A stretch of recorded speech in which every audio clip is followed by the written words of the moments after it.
I hereby open the work session of the Planning Commission. Could we have a roll call, please? Commissioner McGinley. Present. Commissioner Landon. Present. Commissioner Koivula. Here. Commissioner Gill. Present. Commissioner Bergen. Here. Commissioner Salazar. Present. And Commissioner Buck. Present. Thank you very much. As we begin our meeting tonight, I would like to ask members of the audience who are joining us by phone or online to please keep yourselves on mute during this portion of the meeting. This meeting is a work session where the public may attend but not provide testimony. Later during the regular session, there will be time for the public comments to the Planning Commission. At this time, we'll turn the time over to, is it Mark Rust that's doing this part? Yes, thank you, Chair Landon or Co-Chair Landon, and good evening, Commissioners. For the record, Mark Rust, City of Springfield, and I'll be presenting to you tonight on the Development Code Update project. I'm going to share my screen. I have some PowerPoint slides to walk you through. While you do that, tonight. let's do our conflict of interest declaration. Great. Yeah, thank you. You are correct. And that's probably my fault. I probably don't order that well in the outline that I provided. So as a reminder, a conflict of interest is any decision that could or would impact a commissioner's financial interest, the financial interest of their business, or financial interest of their family member or family member's business. For the Code Update project, commissioners can only have a potential conflict of interest.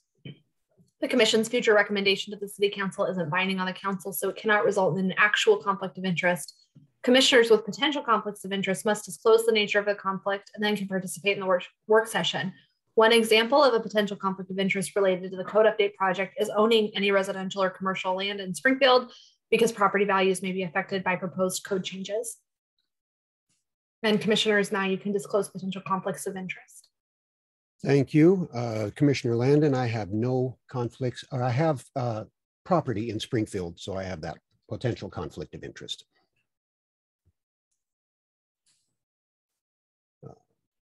Chair McGinley.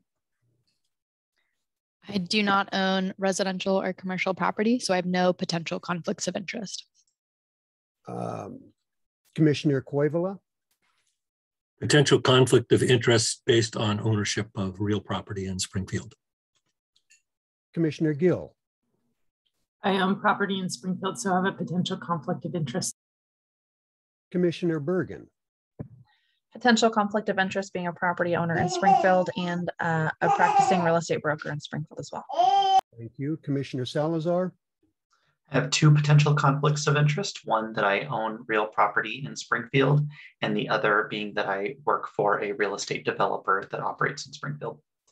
And finally, Commissioner Buck. Thank you. I have two potential conflicts of interest. One, I own property in Springfield, and two, I write insurance for businesses and individuals in Springfield. Thank you very much. I believe it's appropriate at this time to turn the time over to Mark Rust. Great. Thank you, Commissioners. So this is a continuation from our last work session where we were walking through the areas of the middle housing code, the draft code, that we have flexibility based on the state rules to allow some flexibility. And so we did address one of the questions last time at the work session, and I'm going to try and walk us through a number, hopefully most of, if not all, the rest of the questions tonight. So I've prepared some slides to try and help us through that. I do always like to share for the people watching later or people in attendance, the purpose statement of the larger Development Code Update project as approved in the Community Engagement Plan, and then also the objectives of the project. And then I'm not going to read through these, but you can see them. And if there's questions, I'm happy to talk about them. I also like to always share the timeline. This is the project timeline. Point out the yellow bars here represent phase one of the project, the residential housing phase that we're currently in, as well as phase two, the employment lands phase, which is the commercial and industrial properties. We're here towards the fourth quarter of 2021 now, moving into the formal adoption process, where these work sessions are in preparation of moving into the public hearing process after the first of the year. And then the future phase 3 is underway, just beginning now. There was a question at the one of the previous work sessions, I believe, and I wanted to provide this. I did email this out to the commissioners, but I thought I'd share it tonight. This is a list of the housing TAC members. The Technical Advisory Committee was formed back in 2019. We met for, I think, over a year. I had provided information on the series of meetings and the process for the TAC in previous work sessions, so I'm not going to reiterate that tonight, but I did want to just highlight that these are the housing TAC members that essentially helped together with staffs and project staff to develop the public comment draft that was out to the public over the summer to provide feedback on, including the community survey results that you have seen and will also be included in part of tonight's presentation. But again, so this represents the membership of that housing TAC. If there's any questions about that, I'm also happy to talk about that. In the memorandum for tonight's meeting, there are a couple principles that I highlighted and discussed briefly, and I just wanted to touch on those again. First, before I do that, I do want to just mention quickly some of the attachments for tonight is the memo that I'll be referring to. Also, I included amongst attachments 2, 3, and 4 are the draft code sections. These are the public review drafts. They have not been modified from what the public commented on over the summer at this point. Attachment 5 is a summary or a kind of a FAQ or guidance document from the state summarizing some of the concepts within Senate Bill 458, which is the Middle Housing Land Division legislation that we're also working to implement into these code changes. We've mentioned this before, and that was requested to be provided.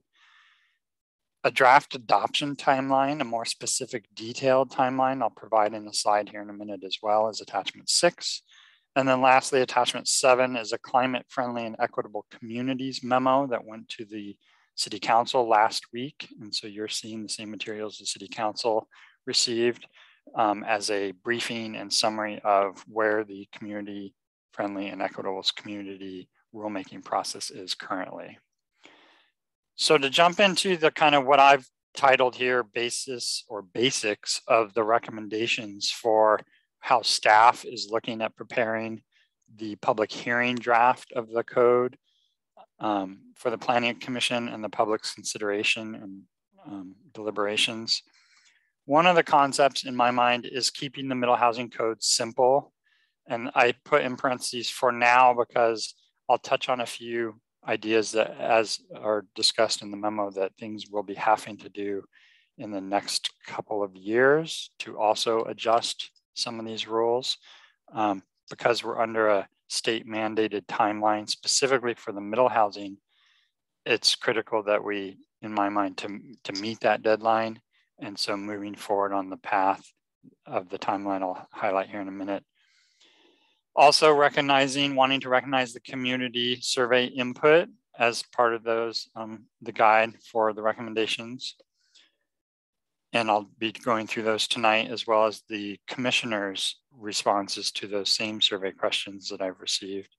And then the Measure 49 claims. So I want to touch on this briefly because there is the potential, and for those that may not recall, Measure 49 was, I think I want to even say maybe 2007 or earlier. It was a subsequent legislation that was passed, or a measure that was passed beyond. The original one was Measure 37. And then that was, I think, replaced by Measure 49. And it has to do with compensating property owners for when we limit uses on their property. We do have the potential to create that.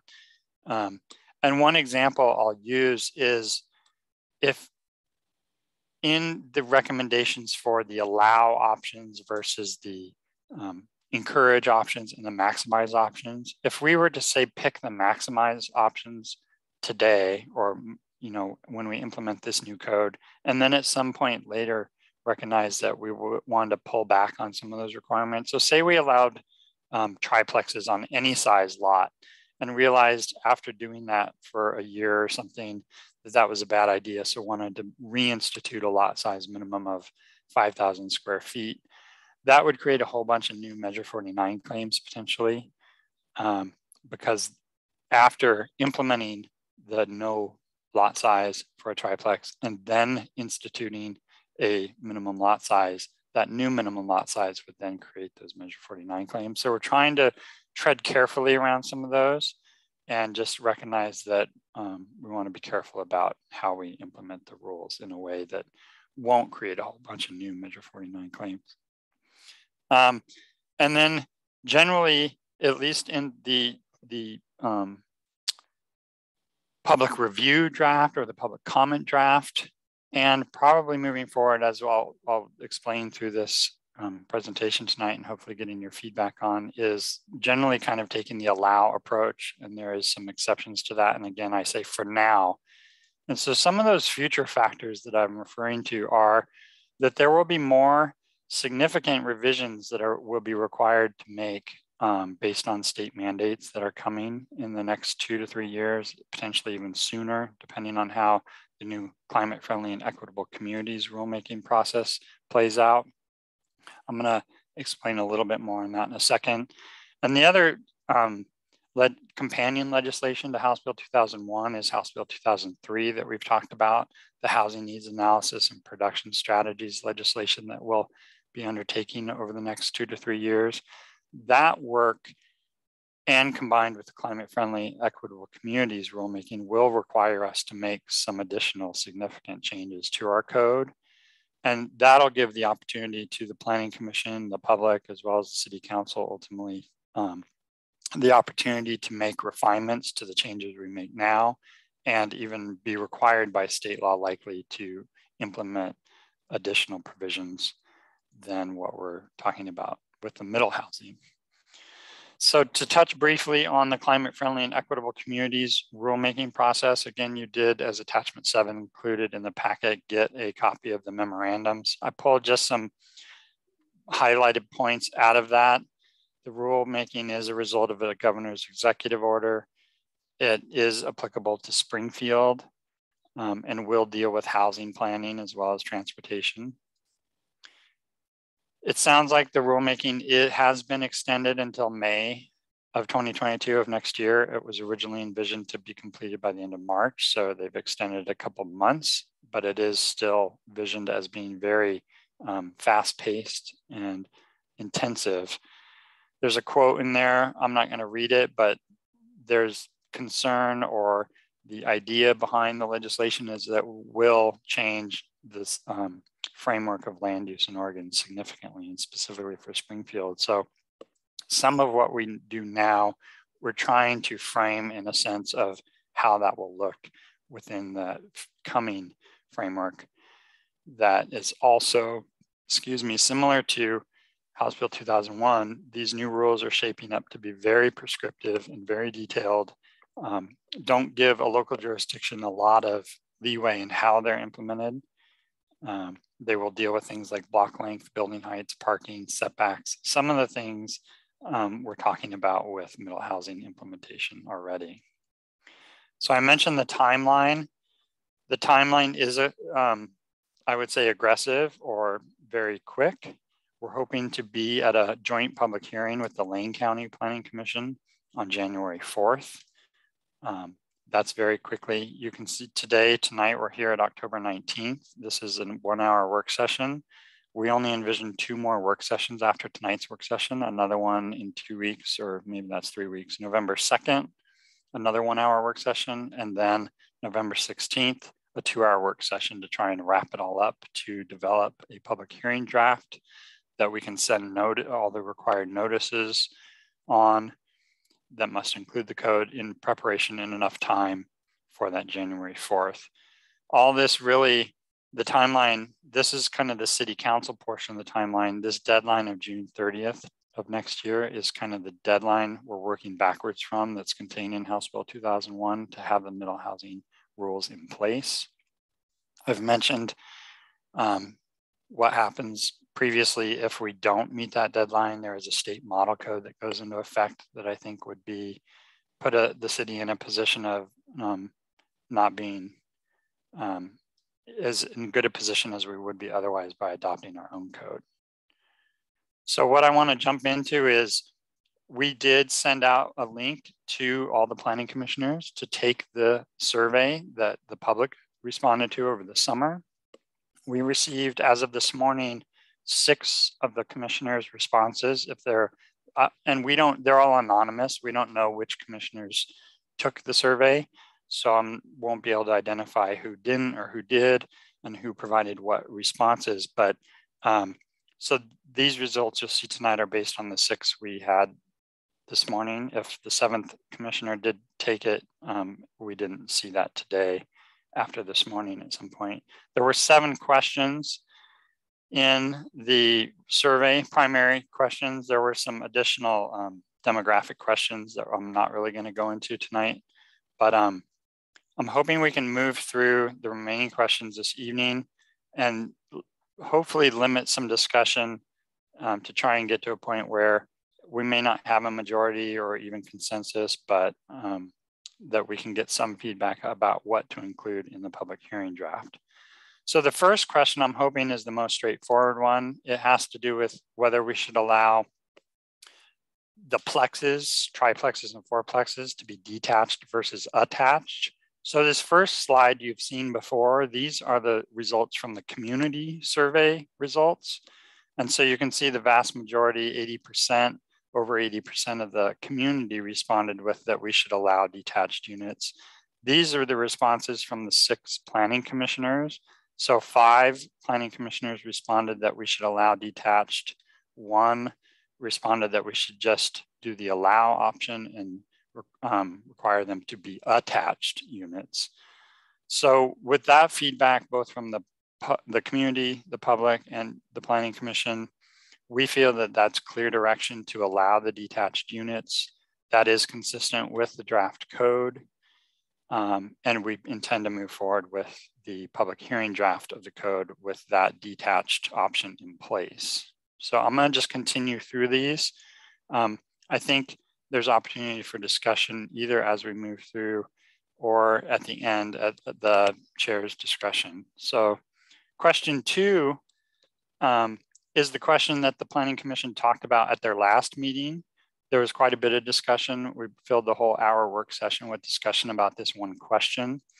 This is the community survey feedback. Again, it's pretty kind of balanced out in terms of how the responses play out. And I'll say that the commission responses were equally balanced, 3-3. 3 commissioners thought we should just do the allow option. 3 thought we should do the maximize option. This is how large of lot sizes we should allow for triplexes and fourplexes. So we have to at least allow triplexes on 5,000 square foot lots and have to allow fourplexes on 7,000 square foot lots. We cannot be larger than that. That is the allow option. We could allow triplexes and fourplexes on lot sizes smaller than that. That would be the encourage or the maximize option. Based on the balance of feedback and that there's no clear direction, it's kind of split direction. Staff's recommendation is to just proceed with the allow option at this point for the public hearing draft. I'm going to keep pointing back to those factors I mentioned at the beginning, whether that's the future work that's coming, the potential to create Measure 49 claims, and just recognizing that we'll have the opportunity to revisit. So in a way, I see this as kind of dipping the toe in the water, allowing what we have to allow now, but proceeding with caution in some respects. And with that, I see Commissioner Cravula's hand up. So, yes, thanks, Mark. Quick question. I noted in the memo that it said that the TAC also recommended the allow. Could you also say where they lay on some of these other issues too? Yeah, and I'll say, so we didn't have them really vote necessarily. It was similar to kind of what we're trying to get from the Planning Commission. That is just general direction or head nods or straw poll type stuff. So I don't have tallies of those votes in front of me tonight to share specifically, and we didn't record tallies of those votes. So we just, again, and I combined the tax input with also we had a consultant do the code audit at the outset of that to also identify barriers to development, combined with staff's professional opinion on planning principles in general. So that public comment draft was really combined all of that input. And the TAC wasn't the only input. We consider the TAC part of the public input, but there was other input we received at those early phases of the development prior to the public comment section. So that's why I kept that statement in the memo pretty general, that in general, they were leaning towards the allow option, although there was definitely support for the encourage and maximize options as well, depending on what you were talking about. Thank you. Mm-hmm. Sorry, I can't provide a more concise answer on that, but it's really just a mashing up. We're making kind of this stew out of all these different ingredients with so much different input. I see Commissioner Salazar's hand. Hey, thanks, Mark. Yeah, I think for this piece in our last meeting, I was very clearly for the maximize option, and I still do believe that taking the maximize approach for many, if not all, of these items would be the best way, or the clearest way for us as a commission within our and for the city within our scope to be able to address this housing crisis and be able to encourage housing development that our community desperately needs. That being said, and I did vote for the maximize option in the survey. That being said, I do think that the Measure 49 claims, knowing about that kind of changes the calculus for me a little bit. And especially not knowing what the state rulemaking rules might be that get handed down. So I think in light of that, I understand and appreciate the allow approach, and would be for the allow approach for most of these items if we have a goal of taking a maximize of working our way towards maximization in the near future, if that makes sense, when we have a clearer idea of what might be required from those rules.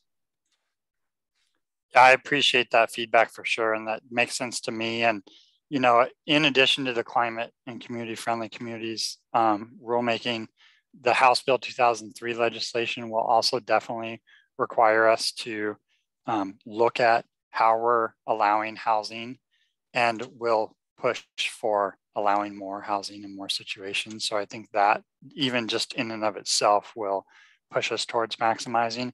I think definitely the dynamic, like I mentioned, the restricted timeline we're on also pushes staff towards kind of generally these allow options to at least get done what we have to get done now, with the idea that we are definitely going to have another opportunity in the near future to come back and tweak some of it. And I know the commission's talked about, you know, maybe near frequent transit corridors. And so creating some more creative code provisions through those future processes to refine it even further. Commissioner Gill. Thanks. I thought I would go ahead and say this now, although it might be more appropriate at the end because it's kind of an overall comment and relates to what you were just mentioning about creative options. And I just wanted to put out there that I think it would be really interesting to consider what things in this code can assist with limiting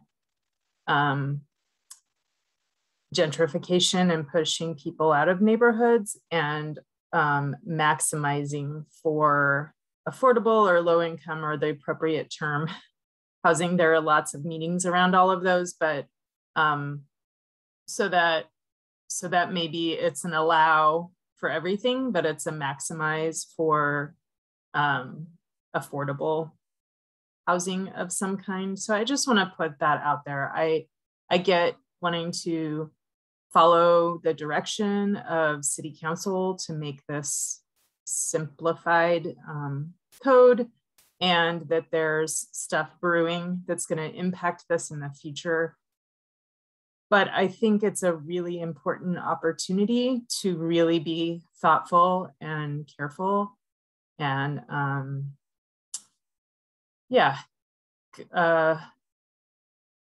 creative, not in a, I don't know. I just think it's a real opportunity to make sure that we are not destroying a lot while creating opportunities for things and making choices that are best for the whole community with this, and not just easy for the ones that are really good at doing this stuff.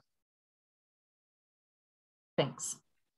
Yeah, that's again great feedback, and we have talked before, and will hear more about a deeper affordability option. And I think that probably is something that could be looked at for, kind of guaranteed affordable housing, that maybe there is a second provision for that is more along the lines of maximize.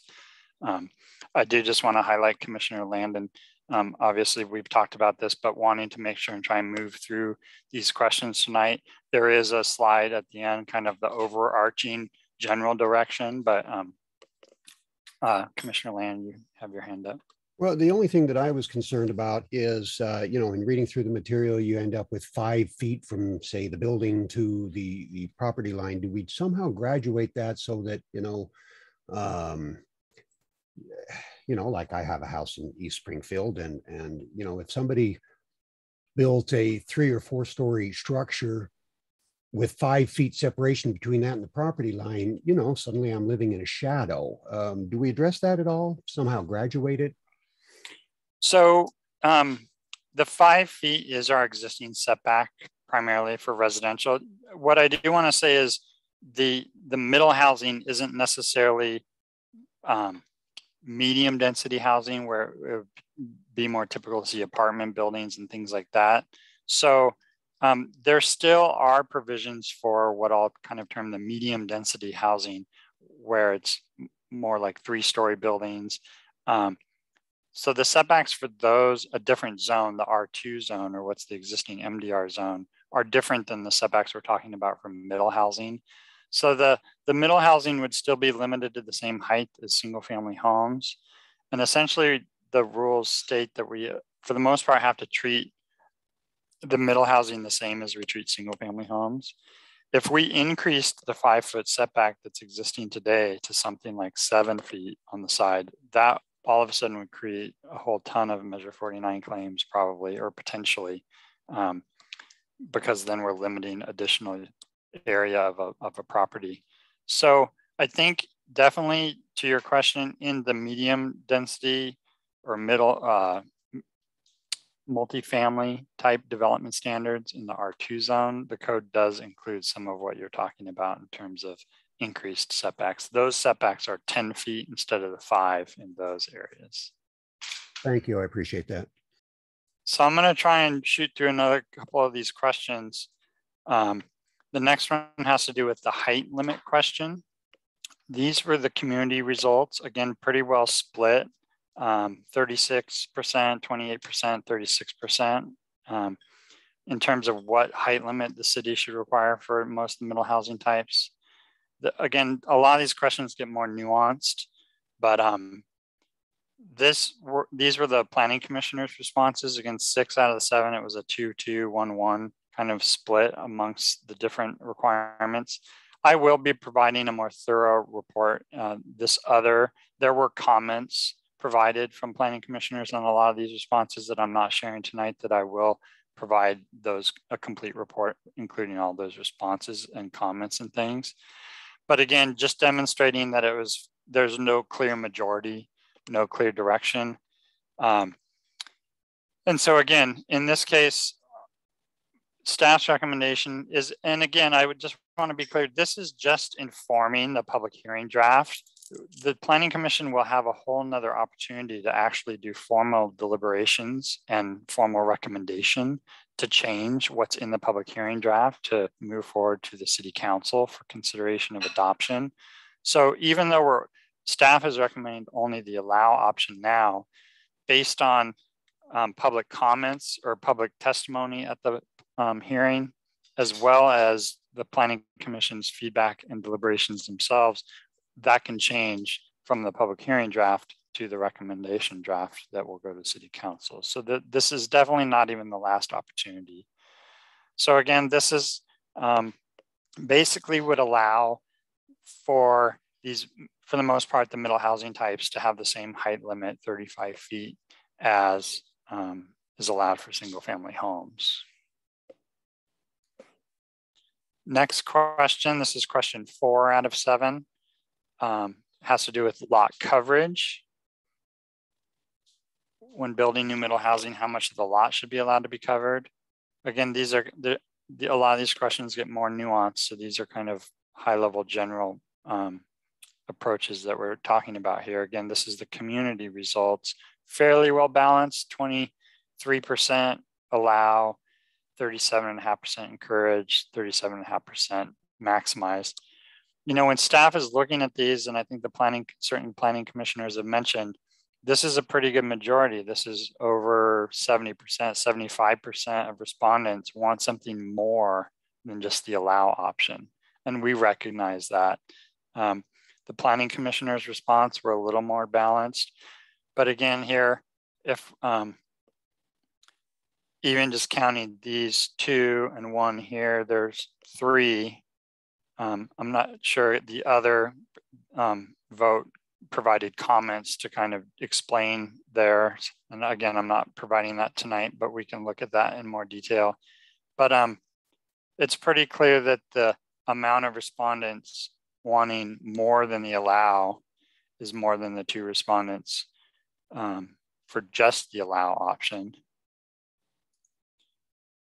So it's not clear direction for the lot coverage. The one thing on this particular question is a little bit unique, and that is there are also future stormwater requirements coming forward.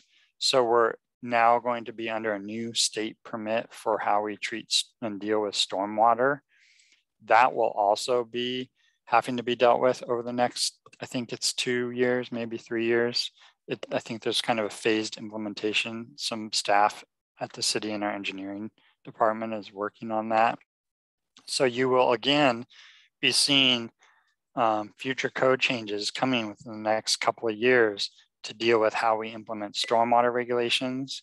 And that in my mind is tied directly to these lot coverage standards, because effectively what's going to regulate how much of a lot you can cover with structure is going to be more tied to how you're going to be required to deal with the stormwater on the site rather than just a pure lot coverage standard itself. So it almost in some respects will make the lot coverage standard not very applicable. It'll be regulated by the stormwater requirements. So our recommendation there is also the allow option to basically allow the same lot coverage for middle housing that's allowed for single family home development. Question 5 is parking. I'll say this is one area where both the community responses as well, originally developing the public comment draft from the technical advisory committee input was heavily weighed towards just the allow option rather than the encourage or maximize. The planning commission responses weren't so weighed. They were obviously evenly balanced amongst the 3 options. Just going backwards one slide really quick. The allow option here is because state law, the most parking we can require for middle housing types is 1 parking space per unit, which is pretty low. This is definitely one of the areas that it's likely that the climate friendly and community climate friendly and equitable communities rulemaking will also address and will have to revisit is parking standards. So again, with being that we're getting split direction, at least from the Planning Commission, based on the community input, it was pretty clear, heavily weighed towards the allow option, and also recognizing that we'll be likely addressing this in future work. Staff is also recommending the allow option as a starting place here for the public hearing draft. Design standards is question 6. This has to do with the aesthetics. There is some provision in the state rules to allow us to regulate aesthetics of middle housing and certain types of middle housing, although the rules are pretty prescriptive about that and rely directly on the model code that the state provided in terms of what we can require. So the community survey results were heavily leaning towards encourage and maximize, as well as the Planning Commissioner's response is pretty clear direction that we want to do the encourage option, which is essentially having less design standards for middle housing. So in staff's response here is, we're kind of, I said allow option here, but what I really, the one area that I think there's opportunity to remove some design standard requirements is specific to the townhome requirements. And I provide the reference to the code section here. The title of the section is unit definition. And we can get into this a little more specifically if you want to. I'm going to try and get through the 7th question here before we dive too deep into this. But the other thing that ties into this part of this regulation and the recommendation here is Senate Bill 458 legislation, the Middle Housing Land Division legislation that wasn't in place or even contemplated at the time the state rules were developed for these middle housing types. And so the design standard options are different for townhomes versus, say, a fourplex. And so townhomes can be up to 4 attached units. So on the ground, a fourplex and 4 connected townhomes may look nearly identical or the same, or be developed in the same manner. It just would be that the townhomes would be on their own individual lots, where a fourplex would be 4 units on 1 lot. Except now with the Middle Housing Land Division, they can divide that fourplex into essentially townhomes. But we would have, the way the rules are written is we would have made the townhomes have increased design standards than the fourplex, where we wouldn't have required that on the fourplex, even though they can ultimately divide them. So there's kind of an equity element there. Why are we holding the townhomes to a higher standard? And again, I don't think that dynamic was contemplated when the rules were written because Senate Bill 458 wasn't in play yet. So our recommendation would be to optionally remove the unit definition requirements from the townhome legislation. And anyway, I can come back to that in a minute if there's more explanation on what those unit definition standards require. The last question, question 7, and I think opportunity maybe for more discussion if there is, the overall direction question. And so again, this was kind of the community feedback, the results from the community survey questions, fairly well balanced, although pretty clearly leaning more towards maximize and encourage. Between the two, encourage and maximize, we're at almost 70%. Only 26% were supporting, in general, the allow approach. But again, I think, there's not a specific standard that we're pointing to with this. So I think this was the Planning Commission's response to the same question in general. Again, you'll see it's almost a majority 3. Half of the 6 Planning Commissioners respondents were supporting encourage, with an additional 2, the maximize. So 5 out of 7 clearly supporting doing more than just the allow option in general. So with that, I'm open for more questions now, and we can go back to some of these. I wanted to kind of get through those and really other than hearing from more specific discussion tonight, this is the direction staff intends to move on going forward with developing the public hearing draft, unless I hear strong direction tonight that's different. So I'll turn it back to Chair Landon, and happy to answer any questions or go back to any of this stuff. Commissioner McGinley.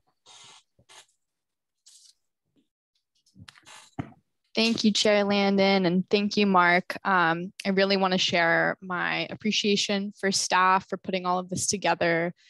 And for, I know it's not easy to do this work in general, and then to have these results with a split commission doesn't make it easy either.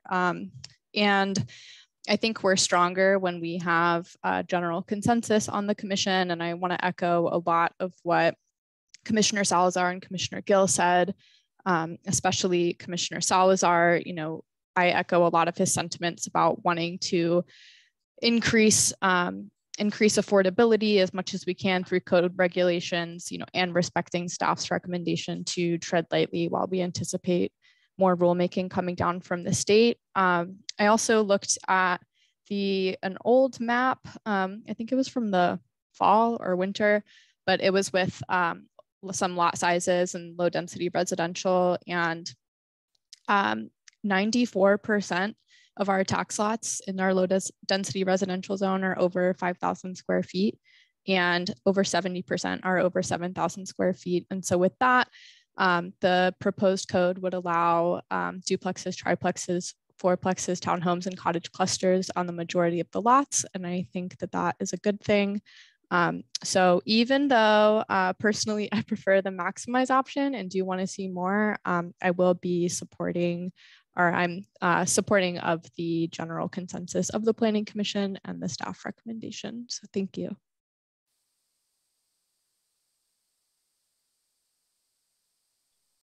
Commissioner Cuevila.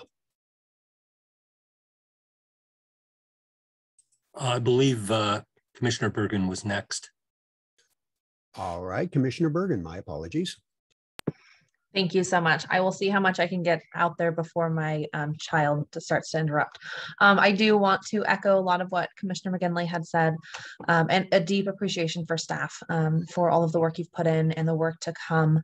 I appreciate hearing the reasons why it might be beneficial to stick with allow, while keeping in mind we do want to move forward to opening up more opportunities for our community. So I think that's really a smart way to go forward instead of taking 2 steps forward and 1 step back. So I appreciate and applaud that. And I know that all that means is that's just going to be a lot more work for you staff, and I'm sure as other things have to come down the pike.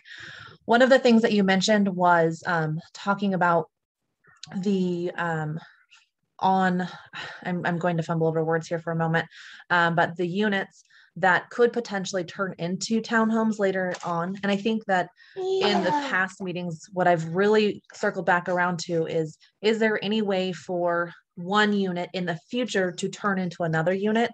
And I don't mean one multiplying to 2, but from one form to another. And I think that if we can predict those as much as we can and make sure that those regulations are equal, then I think that equity factor comes in to like what you're talking about in the townhomes. And then, as I mentioned at our last session, the cottage clusters.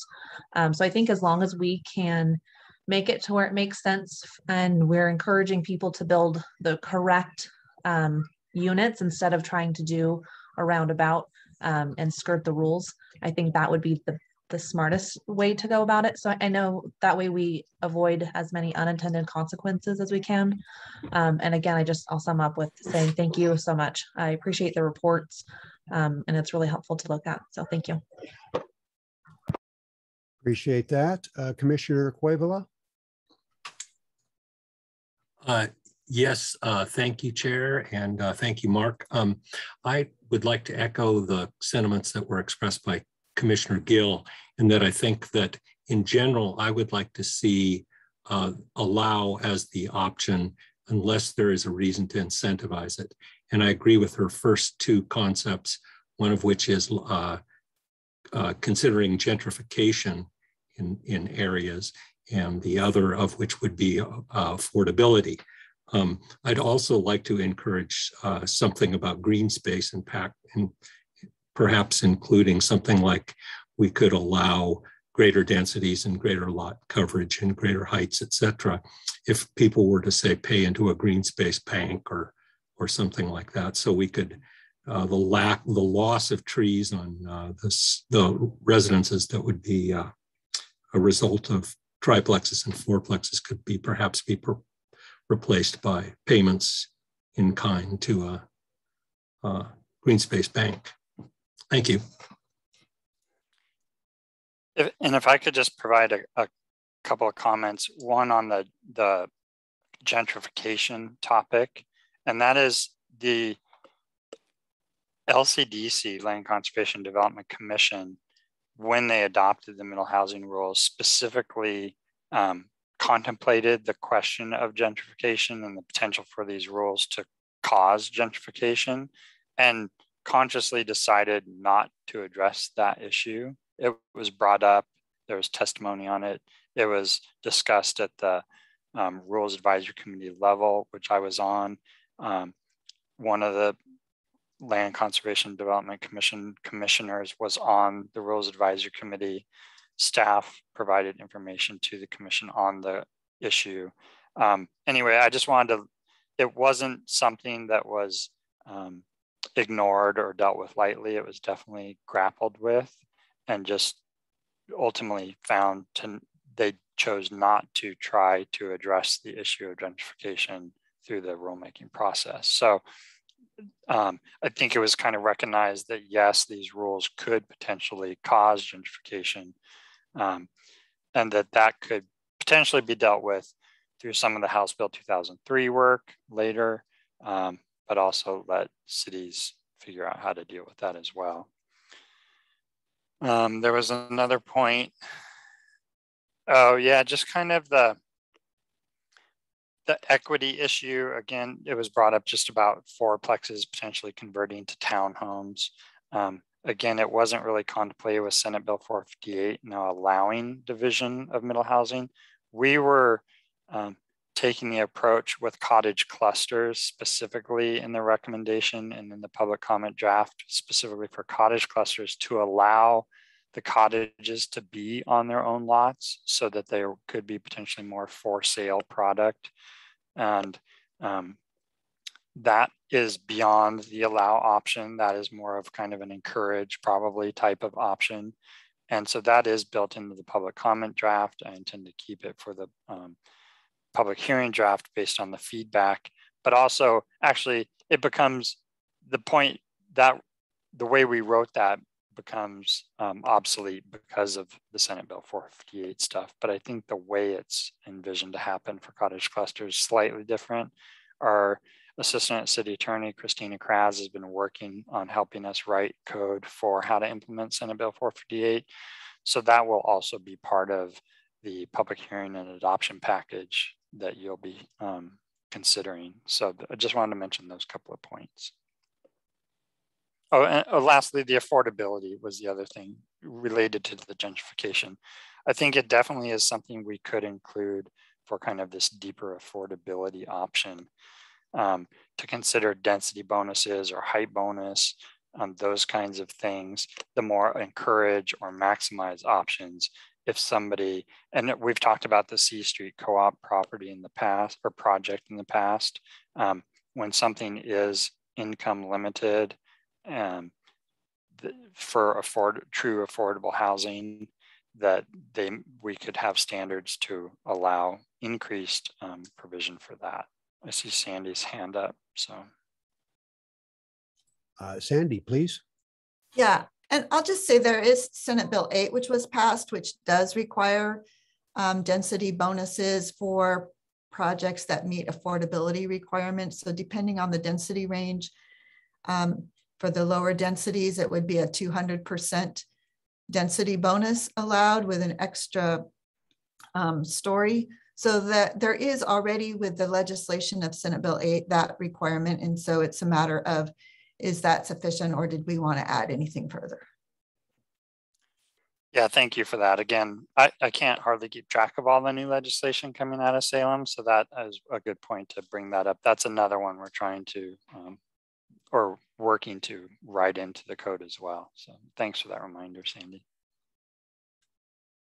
I appreciate that. One of the things that I miss, and again, it's not that big of a deal, but you know, for instance, I'm having a hard time, you know, do we have example pictures of a cottage cluster and, you know, limits between taller buildings and single family housing and stuff like that? I just think a visual picture is, you know, worth 1,000 words, if you will.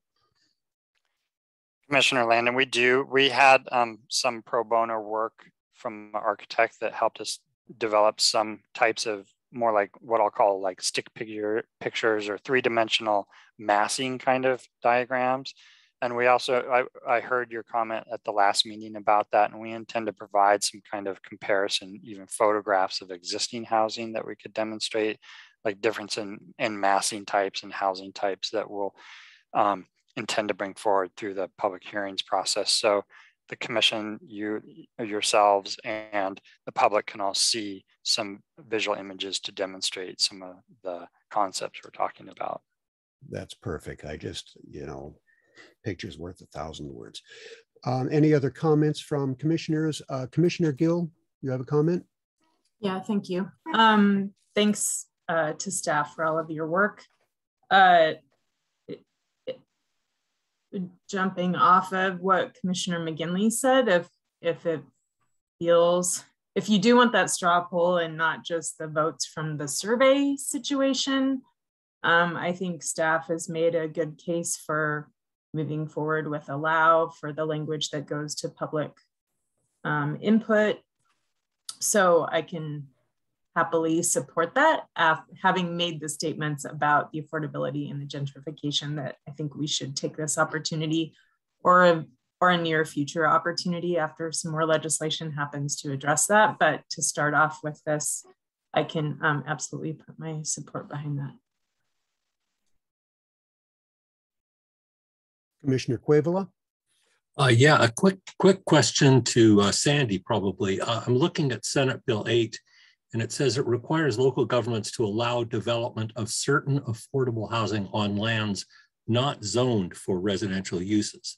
So I think what we were envisioning under affordability would be for lands zoned for residential uses. So I believe we'd still be looking at trying to perhaps incentivize land that's zoned for residential uses as well, unless I'm reading something wrong on the webpage.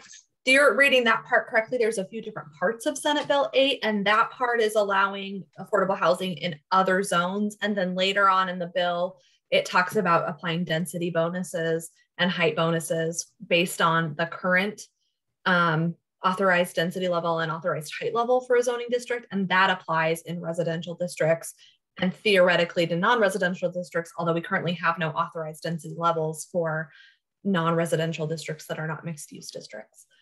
So there's some complexity to Senate Bill 8, which is one of the reasons why it's taking a little bit of time to figure out how to implement it. Yeah, Commissioner Cuevila. Yeah, thank you very much for that. I looked at the title of the bill only, and it says not zoned for residential uses. So I guess the devil is in the details there. Thank you. Yeah, if you go down to number 4, that's where you'll find that section that talks about the density bonuses for affordable housing. Thank you. Any other questions or comments? Hearing none at this point, the work session is adjourned, and we will resume at 7 p.m. for the regular session. And now convene and call to order the regular session of the Springfield Planning Commission. Can I get a roll call, please? Commissioner McGinley. This is when she was going to leave, right? Correct. Commissioner Landon. Present. Commissioner Gill. Present. Commissioner Cuevila. Here. Commissioner Bergen. Here. Commissioner Salazar. Present. And Commissioner Buck. Present. Thank you. And the flag is already up. If you join me silently in the Pledge of Allegiance. I pledge allegiance to the flag of the United States of America and to the republic for which it stands, one nation under God, indivisible, with liberty and justice for all. Do we have any adjustments to the regular session agenda? I have received none. Thank you. Do we have any business from the audience? Should I go ahead and read the disclaimer just under there, Brenda? Sure. Okay. Public comment is limited to 3 minutes per person. Testimony may not discuss or otherwise address public hearings appearing on this regular session agenda. If you wish to provide comment, please send a message to the host stating your name and the topic you'd like to address. The meeting host will ask those joining by phone if they wish to comment. Brenda, do we have anybody showing up yet? We have no one in my chat or has sent me an email. So we're good to move forward. Need to give them a minute or so, or just go ahead and proceed? No, just proceed. Thank you very much. Yep. We're at the public hearings session. This is addressing item 1, request for a type 2 discretionary use permit and site plan modification for a proposed sports stadium, baseball field located at 326 Centennial Boulevard, case number 811-201-000168-TYP2, discretionary use, and 811-201-000169-TYP3. That's a site plan. Turn the time over at this point to Andy Limberg. Actually, I'm going to jump in there because I need to do my explanation of the quasi-judicial hearing before Andy gets started. No problem. Thank you. This is going to be a repeat for those of you who were here for the prior public hearing on this. This is a continued public hearing, but the role of the Planning Commission is still to conduct the second public hearing and to make this. And generally, they make decisions about land use matters in Springfield. In making its decisions, the commission must apply the law of Springfield that existed when the application was filed and cannot vary from or change that law. Members of the Planning Commission are to be unbiased. Before the start of the continued hearing, the Planning Commission members will state whether they have any conflicts of interest, such as family, financial, or business relationship with any of the applicants, or with regard to the land in question. If such potential conflict exists, or if an actual conflict exists, the commissioner will state whether he or she will step down from the Planning Commission during the case. Planning commissioners will also state whether they have discussed the application in question with any of the parties or have independent knowledge of relevant facts, such as from a visit to the site in question. If any of the planning commissioners have had such contact, they will disclose the substance of that contact. If a planning commissioner has independent knowledge of relevant facts, the planning commissioner will summarize those facts. During the time for public testimony, any witness may challenge the impartiality of a planning commissioner and may rebut the substance of a planning commissioner's knowledge of the facts. The commissioner in question may respond to such a challenge. A copy of the procedures and agenda for this hearing and copies of the staff reports have been posted on springfieldoregonspeaks.org. Any person with an interest in this hearing may offer relevant oral or written testimony or both. If you want the Planning Commission to consider your testimony and to preserve your right to appeal the decision, you must testify orally or in writing before the Planning Commission closes the written record. You must raise an issue clearly enough so that people can understand what it is, and you must offer evidence in support of it, or else you cannot raise that issue on appeal to the Land Use Board of Appeals. If you are the applicant, you must raise concerns about any condition of approval clearly enough to allow the Planning Commission to respond to preserve your right to seek damages in circuit court. If you feel you need more time to prepare evidence or testimony for the Planning Commission, you can ask the Commission to hold open the record or continue the hearing, but you must make the request before the chair closes the public portion of the hearing. I will note that this is a continued public hearing, and so there is no statutory right to a continued open record period. If someone does request one, that decision will be discretionary with the Planning Commission, as will any decision to continue the public hearing further. Please make sure your testimony is related to applicable criteria. The criteria for a discretionary use application are in Springfield Development Code 5.9-120, and the criteria for site plan modification are in Development Code 5.17-125. The criteria are described in more detail on the staff report posted on Springfield Oregon Speaks and will be summarized by staff in the presentation this evening. Comments from the audience or comments from the phone or online that are out of turn will not be part of the record. Those joining the meeting online who wish to testify may send a message to the host stating your name, address, and whether you support, oppose, or are neutral with regard to the application. During the public hearing, the host will ask those joining by telephone if they wish to testify as well.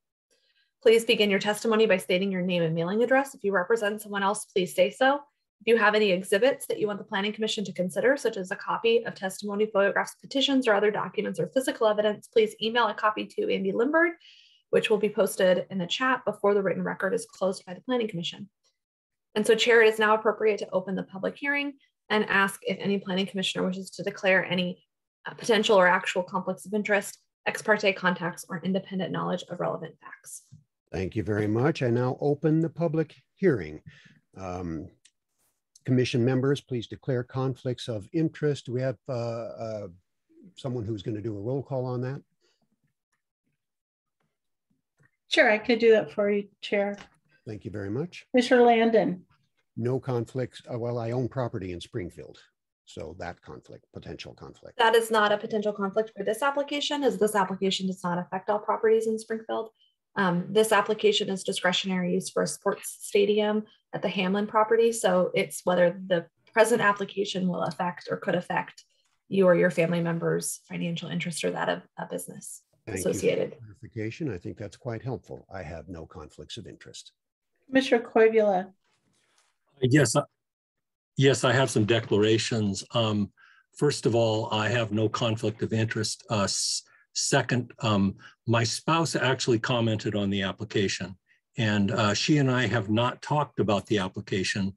So to my thinking, that's no ex parte contact. I am also not biased in my opinion on it. I also do want to disclose some independent knowledge. I've done research on subjects related to the application, looking through media, web pages, and state and local planning documents. All of these are all in the public domain. This includes dark sky and light pollution websites, Springfield School District website, Oregon Land Use Goal 1, and the Metro Plan documents. And I'm ready to answer any questions anyone would have in regard to those. I think that I have no concerns with the disclosure of non-bias, and I think you're correct if the fact that your spouse posted a comment but you haven't discussed it with them is not an ex parte contact, but it's helpful to just have disclosed that for the public record. I do just want to make sure that either at some point during the public hearing before the applicant has their last opportunity to speak, that if there are any specific facts from your independent research that bear on your decision making, make sure that those are known to the applicant so that the applicant can respond to those. Otherwise, if you've generally researched but not obtained any facts that are relevant to your decision making, then that would not fall under the scope of independent knowledge of relevant facts that need to be stated on the record. Thank you. Thank you. Commissioner Bergen. No ex parte contact, conflicts of interest, or independent knowledge. Thank you. Commissioner Gill. Thank you. I do have a question about independent knowledge. I did mention at the last meeting, I guess I'll just say it again and then it doesn't matter. But I did read or see news articles about this before this came before the commission. I don't remember the details of the positions for and against, but there were comments from the public in those articles, some in favor and some opposed to this happening, but I don't remember the details of what they were. Okay. Just that they had both positions. I have no conflicts of interest and no ex parte contact. Thank you. Commissioner Salzar. I have no conflicts of interest and no ex parte contacts. Relevant knowledge of the site includes having driven by, as mentioned before, driven by the site maybe once a week or twice a week. But I do not believe that seeing the site from afar grants any additional knowledge that's not obtained in the documents provided to us. I did go on the Springfield Drifters website and noted some renderings of the proposed site that were not included in the packet. Thank you. Commissioner Buck. Yeah, thank you. I have not had any ex parte contact or any conflicts of interest. Two disclosures that I don't necessarily know that either of them have any bearing on this whatsoever, but it did occur to me. I do have a family member that works for Springfield Public Schools as a elementary school teacher, not at Hamlin, different school. I'm not sure that impacts anything, but I thought it'd be better to disclose that. And then one of the baseball teams that may play there, the general manager has joined the Rotary Club that I'm part of. I haven't seen him or talked to him since this came before the commission, but I do have, that connection there. Again, I don't believe any of those create any bias or conflicts, but I felt disclosure was better than not. Commissioner Landon, you're free to start the rest of the meeting. Thank you. Do we have any challenges to the impartiality of the commissioners or objection to the jurisdiction of the commission to hear this matter? Hearing none, I will turn this over for a staff report. Thanks, Commissioner Landon. I'm just going to bring up the same presentation that I had previously. So just bear with me. I've got a PowerPoint that we had last time, and we'll share the same information for context for the commissioners and those that are attending the public hearing this evening. So let me start it from the beginning here.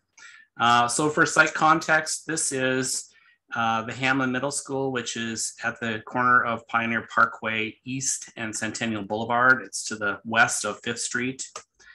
The baseball field in question is the southwest diamond. There's an existing diamond there. The applicant has undertaken to replace the natural grass turf with artificial turf. That is actually occurring as we speak. That is not subject of this discretionary use.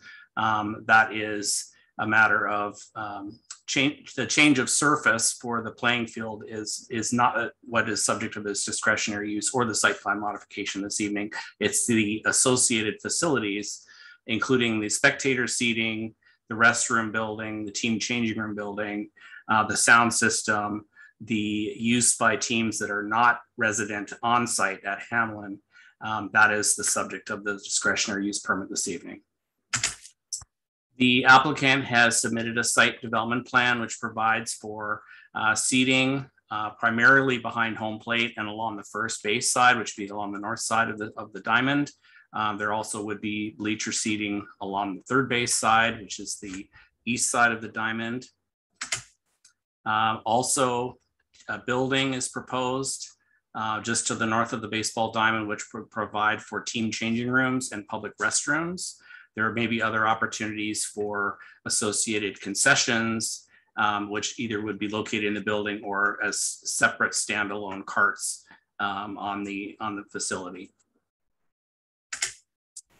The applicant has provided building elevations for the changing room and restroom building. They've also provided a layout showing the seating pattern and also a press box that would be located behind home plate. The applicant has also provided some lighting cut sheets showing the illumination of areas which include the bullpen. So this is a small scale, lower lighting that is not field surface lighting. This is for areas where pitchers are warming up outside the outfield fence. There also would be egress lighting provided for the spectator seating areas. So again, this is pedestrian scale lighting, not the field surface being illuminated.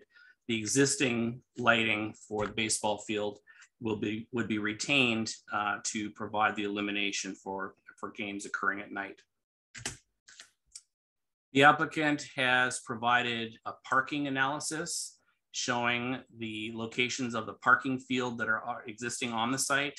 And that includes an area along the south boundary of the site, which has 72 parking spaces. This would serve as the parking for the Bushnell University games, which are proposed to occur during Hamlin school operating hours. The applicant has pointed out in their testimony during the initial public hearing 2 weeks ago, approximately 50 to 75 spectators would be typically expected with those games that would be occurring potentially during the time when Hamlin School was in session, or at times of when school may be let out. The parking plan that the applicant has prepared specifically designates the south parking lot area as baseball parking for Bushnell University. It also would prevent crossover traffic and conflict between the baseball field operations and normal school operations, which includes busing and parent pickup and drop off. So that is the scheduling, and the delineation of areas specific to the various teams' needs are part of the parking demand management plan that the applicant has provided to minimize potential conflicts between school operations and baseball play. The other aspects of the baseball field includes the seasonality. Many of the games are scheduled to occur during off-school times during the summer when school is not in session. So there would not be conflicts with students attending the school or parents coming to pick up or drop off children at the school, or for school busing.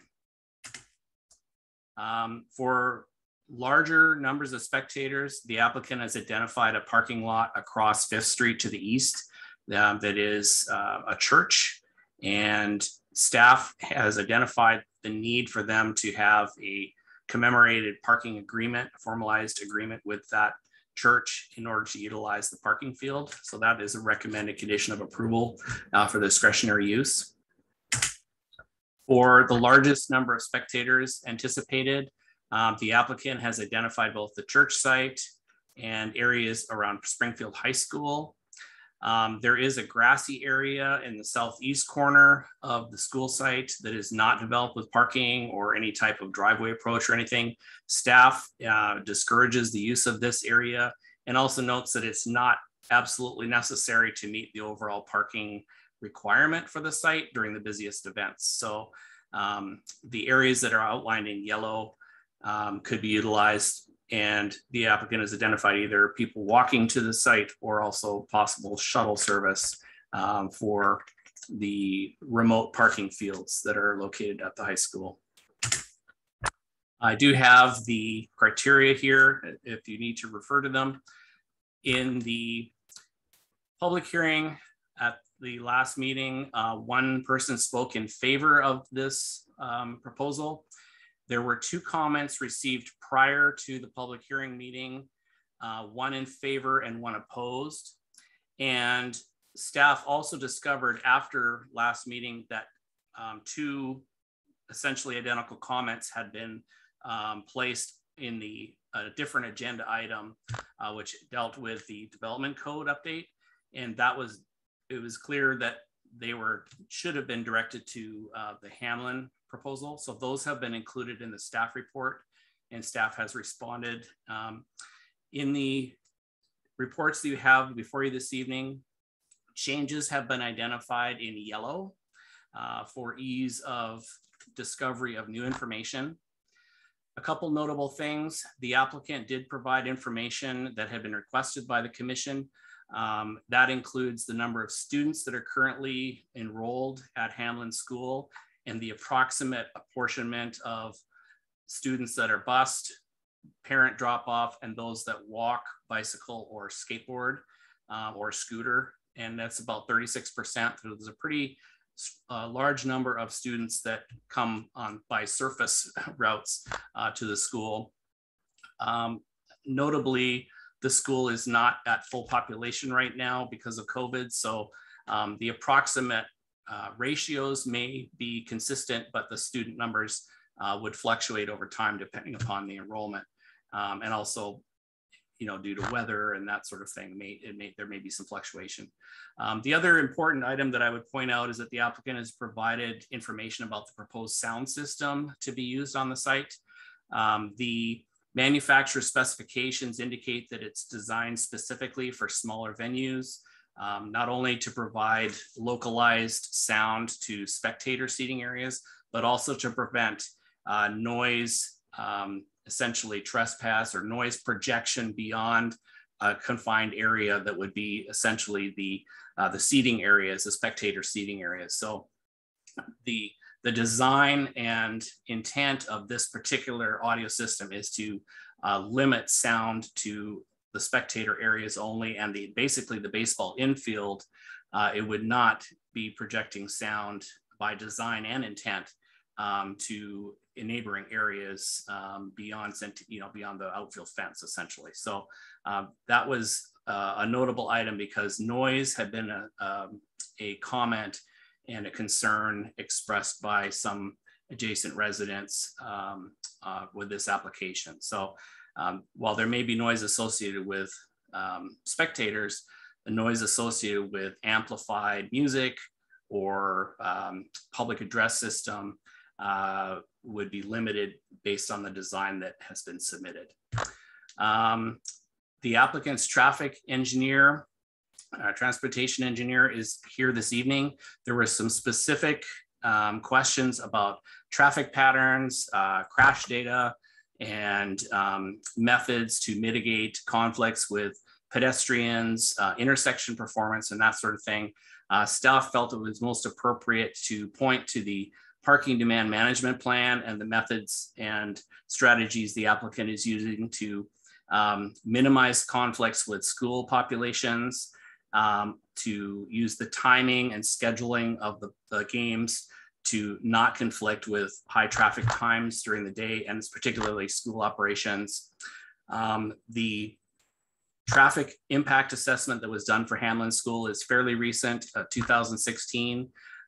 So the characteristics of the traffic on the perimeter streets has not changed significantly, such that there's any identified hazards or high crash areas. That was a conclusion that the traffic engineer for the Hamlin School had found previously, and staff believes that those same conclusions would be found today.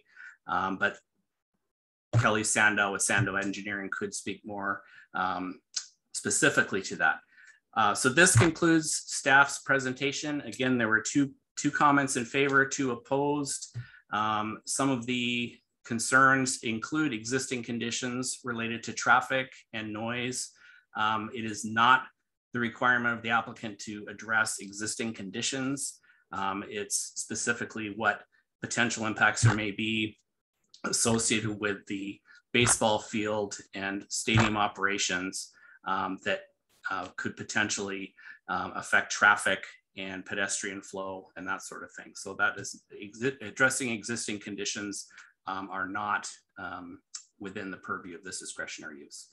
And I'd be happy to answer any questions, and the applicant and their engineer, as I noted, are here this evening too.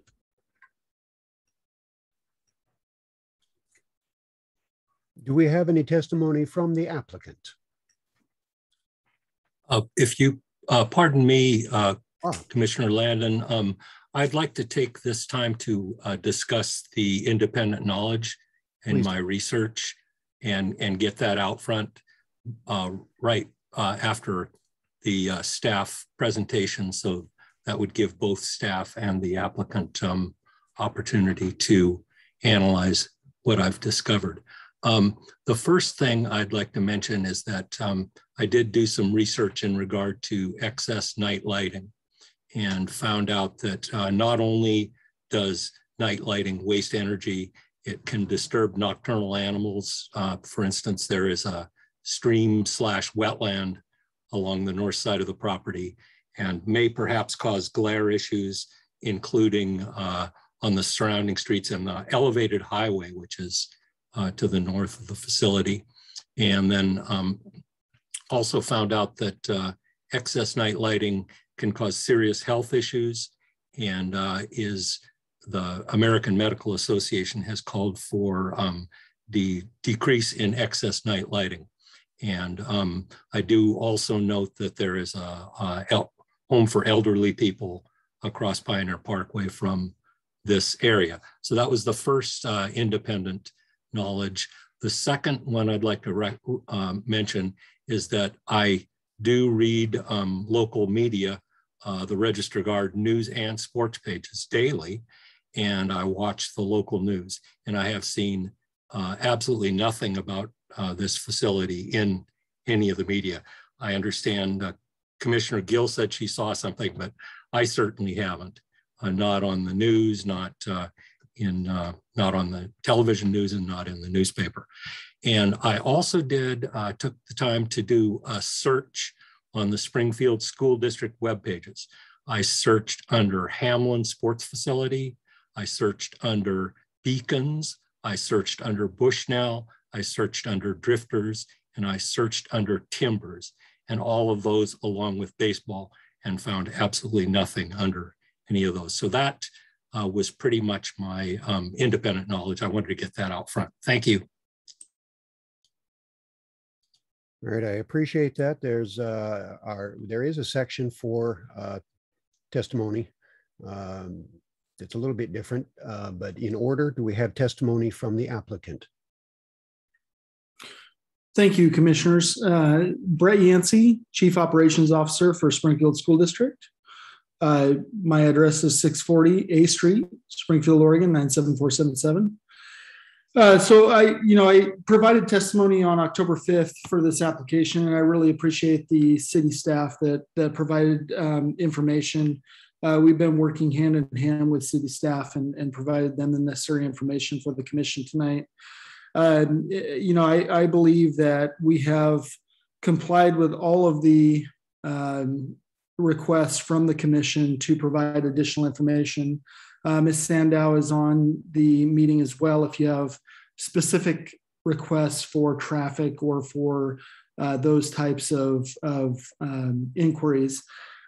Specifically to night lighting that disrupts animals, neighbors, serious health issues, those types of things. I appreciate the commissioner's inquiry into that.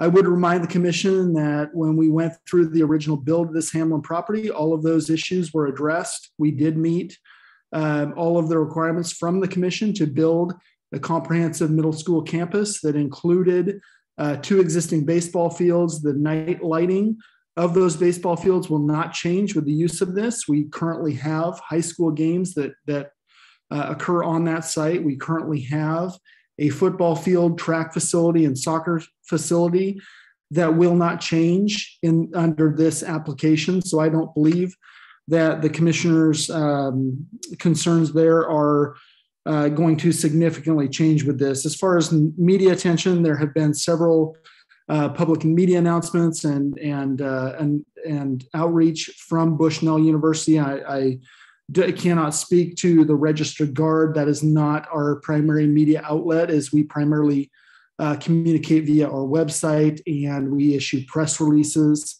in the media. Public notices have been provided. They are posted on the district's property as required by city staff. I believe we've exceeded those. Again, I appreciate the opportunity to present this. We are excited to add to this beautiful community asset. We believe this is going to be nothing but a benefit to our community as this 35-acre piece of property is continued to be enhanced. The restroom facility that is proposed by the district is an extension of what was originally proposed under the master plan for Hamlin facility. So that was previously proposed under the original build. We did not have the resources at that time to complete the project, but we are now in a position that we can complete that project. So available throughout the evening for questions, and appreciate the commission's consideration of this and staff's thorough analysis and follow through on this. So thank you. I appreciate that. Commissioner Buck, is your testimony in favor of the application, or in support, or neither support or opposed? That doesn't apply to planning commissioners. All right. I'm assuming Commissioner Buck is wanting to ask a question, so he doesn't need to state his position. That is for members of the public who wish to testify, so that we can classify their testimony for the record. Thank you for the clarification. Commissioner Buck. Thank you, Commissioner Landon. Last time when we discussed this, I believe it was stated that the applicant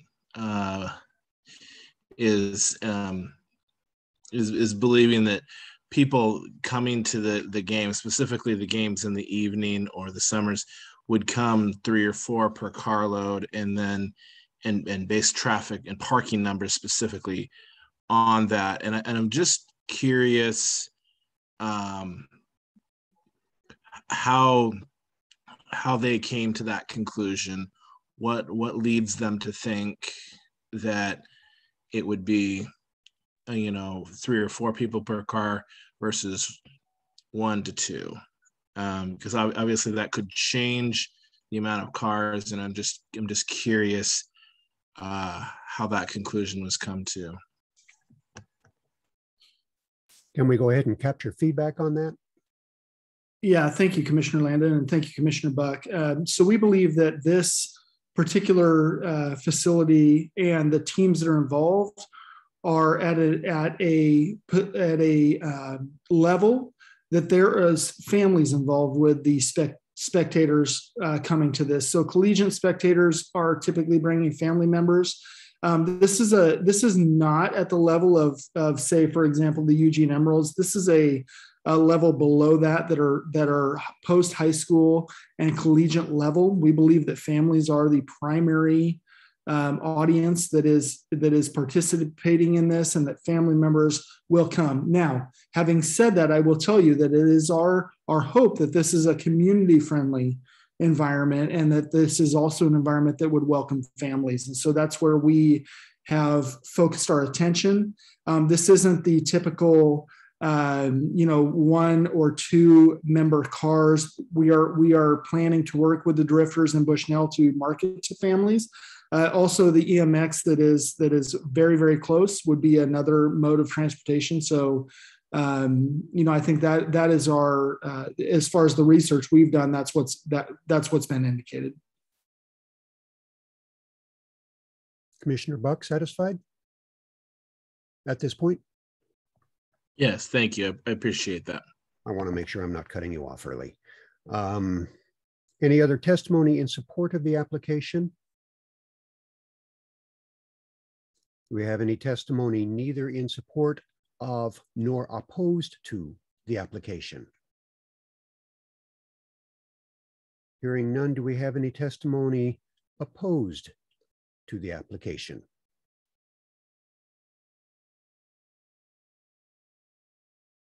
Seeing none, staff summary, please. Thank you, Commissioner Landon. In summary, staff is recommending approval of the discretionary use permit subject to conditions as outlined in the report.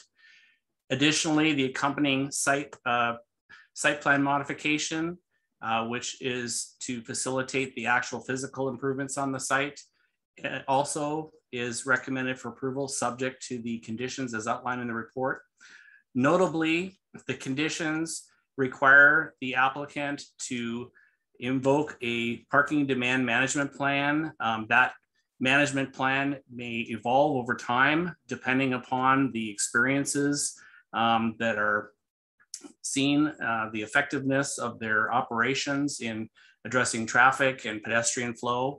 The expectation is that they would report back to the city at the conclusion of their baseball season, which would probably be December. And just if there's changes that are needed to be made, if there are successes or learning opportunities, certainly the expectation is that it's a two-way street. The city wants the perimeter streets to remain open and free-flowing, as well as ensuring safety for all that are using the sidewalks and streets to get to this site and to elsewhere within Springfield. So that's the reason that there are specific conditions attached to this decision to ensure that, based on the applicant's submittal and their commitment to operate effectively, that we envision that it will be successful. Thank you very much. Do we have a summation by staff? In a sense, Andy. I guess I would call that summation by staff. I think I would, if the applicant in their rebuttal, they may wish to add to what I've stated about about the parking demand plan, and it may be worthwhile to have their traffic engineer also add any notable comments as well in their rebuttal. Perfect. I appreciate that. And I kind of hear what you're saying, and I just want to stick with going by the numbers to make sure I don't miss anything. A rebuttal from the applicant? No rebuttal. I'd just like to add that most of the media information can be found under, quote, the Springfield baseball project that's been associated with the project. And I think it's important. So if you're looking for additional information, you may find some of the media under, as I said, the Springfield baseball project. Ms. Sandow is on the call, and I would ask that, or on the meeting. So I would invite her on behalf of the applicant to participate if she has input that she'd like to offer. Please do. Great. Yeah, so Kelly Sandow with Sandow Engineering. My address is 160 Madison Street, Suite A in Eugene, Oregon, 97402. So just to kind of reiterate and provide some additional input on some of the concerns that were brought up previously, is this baseball use on site didn't trigger a full impact analysis and evaluation of the adjacent street system, because it actually technically falls within the same level of traffic that your typical everyday use of the school would find. So the Springfield, of the users that we have on site is our Springfield Timbers, which is a high school level baseball team. They are currently actually operating on site for their home games, and they have spectator levels that are in your 60-ish range. So they're seeing cars, 30 plus. And so that actually falls within what you would typically find for the high school team that comes and plays on this field. And then Bushnell University, while they will be operating during school times for some of the games, they still also generate levels of traffic that are still considered consistent with what the levels of traffic for the TIA evaluated the site to be. So the only use that would potentially be over what the original traffic study provided would be for the Springfield Drifters. Now, the Springfield Drifters could potentially have games that would exceed what, like I said, what we typically would see for the school traffic. For the most part, the Springfield Drifter games are going to be way below capacity. They're going to be in the 200 to 300 spectator ranges. The parking is going to fit within site. So therefore, for like a normal average use of the site, we won't be exceeding levels of traffic that are typically seen for the school. In those instances where they have games that bring in a lot more spectators, that's where the parking plan came in, was to help supplement the TIA that was already previously provided, to help give them a plan to how to manage the additional parking on site. Even when spectator levels do exceed, the parking will be managed in a way that those trips are not on site, right? Those trips are then appearing somewhere else in the system, like Springfield High School. So these intersections, like the driveway, won't be experiencing any traffic higher than what the school already generates on a typical average day, and that includes varsity softball or soccer games, varsity baseball games, school concerts, 8th grade graduation, all of those levels of trips to the site. We won't be exceeding those for typical daily operations or even the higher events. So perfect. I appreciate that. Do we have anyone with testimony neither in support nor opposed to the application? Hearing none. I think we called that already. Okay. We'll have to. Summation by, I believe we're at the summation by staff. I think we've worked through the whole public hearing process. I think you called summation by staff, and then that was the applicant's final rebuttal. All right, thank you very much. Planning Commission questions to the staff or public? I haven't heard any of that yet. All right, at this time, I want to make sure I get this right. So Christina, maybe help me out.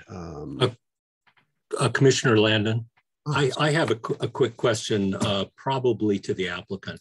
I'm looking at the sound system, and if I'm looking at attachment 3, page, I believe 1 of 14, it talks about the sound system. It's just to the right-hand side of the graphic that shows the 120-foot carry area. And it said, this represents the effective coverage area, but it says there is still sound outside of this area, but speech can be muffled and become unintelligible during high ambient sound levels. So in other words, the effective, it sounds to me like what they're saying there is that the effective sound that's unintelligible is at 120 feet, but that the sound in fact can carry further. So is that a correct interpretation of that, I guess, question for the applicant? Thank you, Commissioner, and I appreciate the question.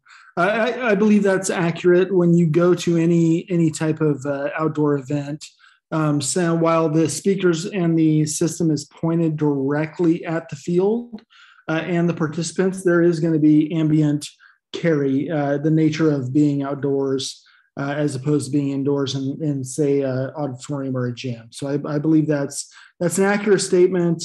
We don't believe it's going to be majorly disruptive, and we believe the operation of the games will be at a time where it is manageable and respectful of our community. And I would tell you that is of interest of the school district. We want to be good neighbors. We want to make sure that we are respectful of our neighbors.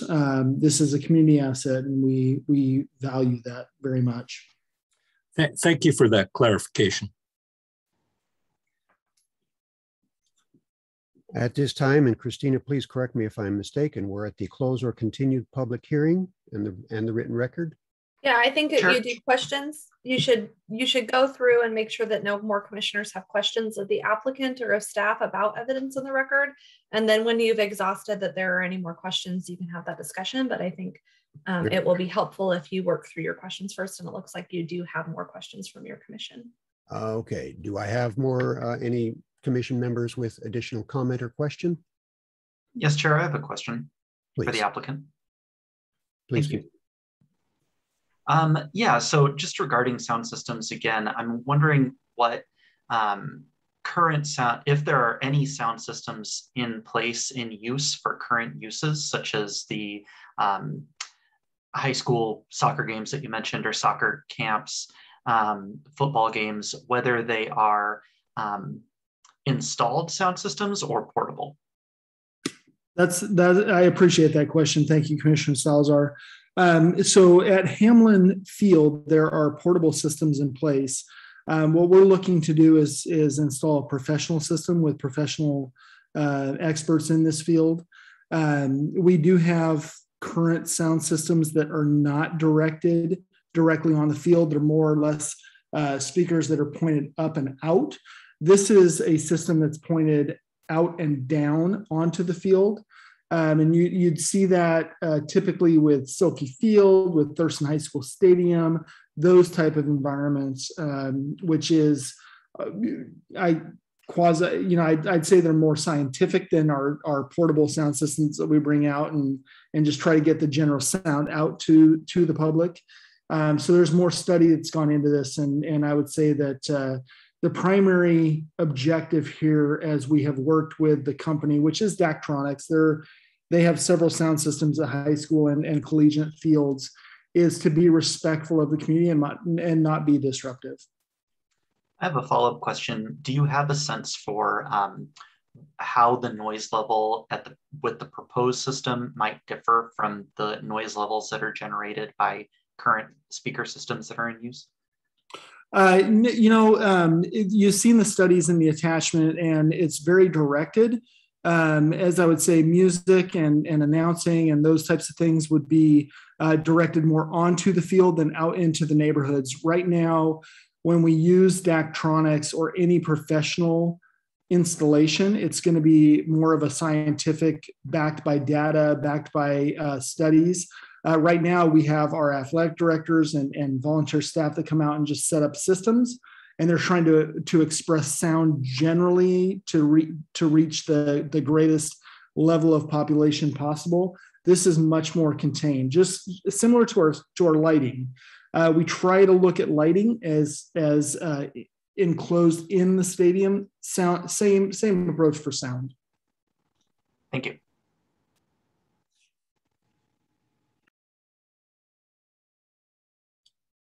I believe at this point we're at the Planning Commission close or continue the public hearing. Am I correct on that?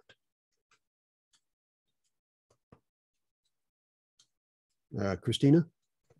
That will depend on if you have more discussion from your planning commissioners. Or Okay, not. commissioners, any other comments? Thank you.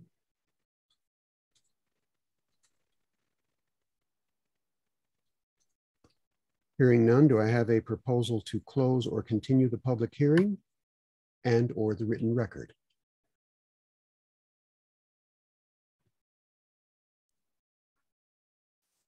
Chair, it looked like Commissioner Cuevila had his hand up for a second. Okay, disappeared from my screen. Please go ahead. Yes, I did, but I think I can cover everything in deliberation. Sorry. Okay.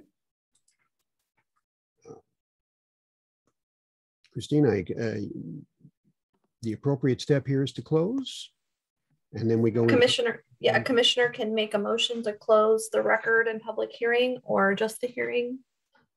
Okay, do I have such a motion? I move to close the public record and the written record.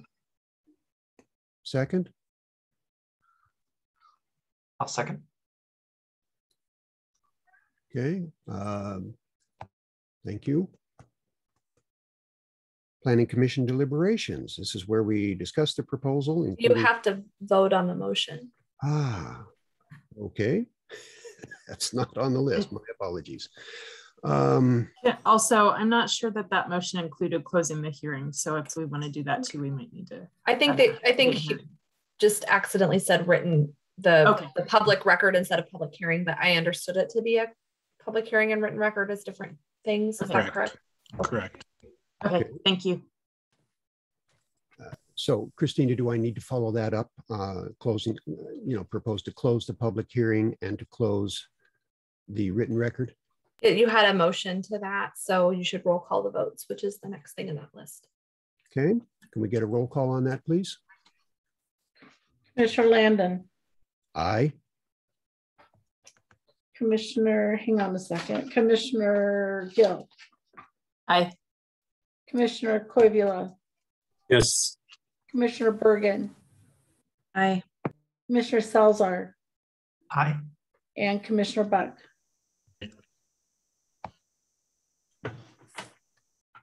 That was a 6-0 vote with 1 absent. Okay, thank you. Commission, at this time we discuss the proposal, including any testimony and evidence addressing the applicable approval criteria. Thoughts?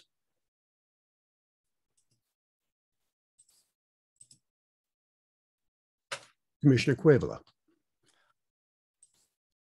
Thank you, Commissioner Landon. I want to say that I think that there's a number of items regarding this that I have deep concern about. The first is the safety.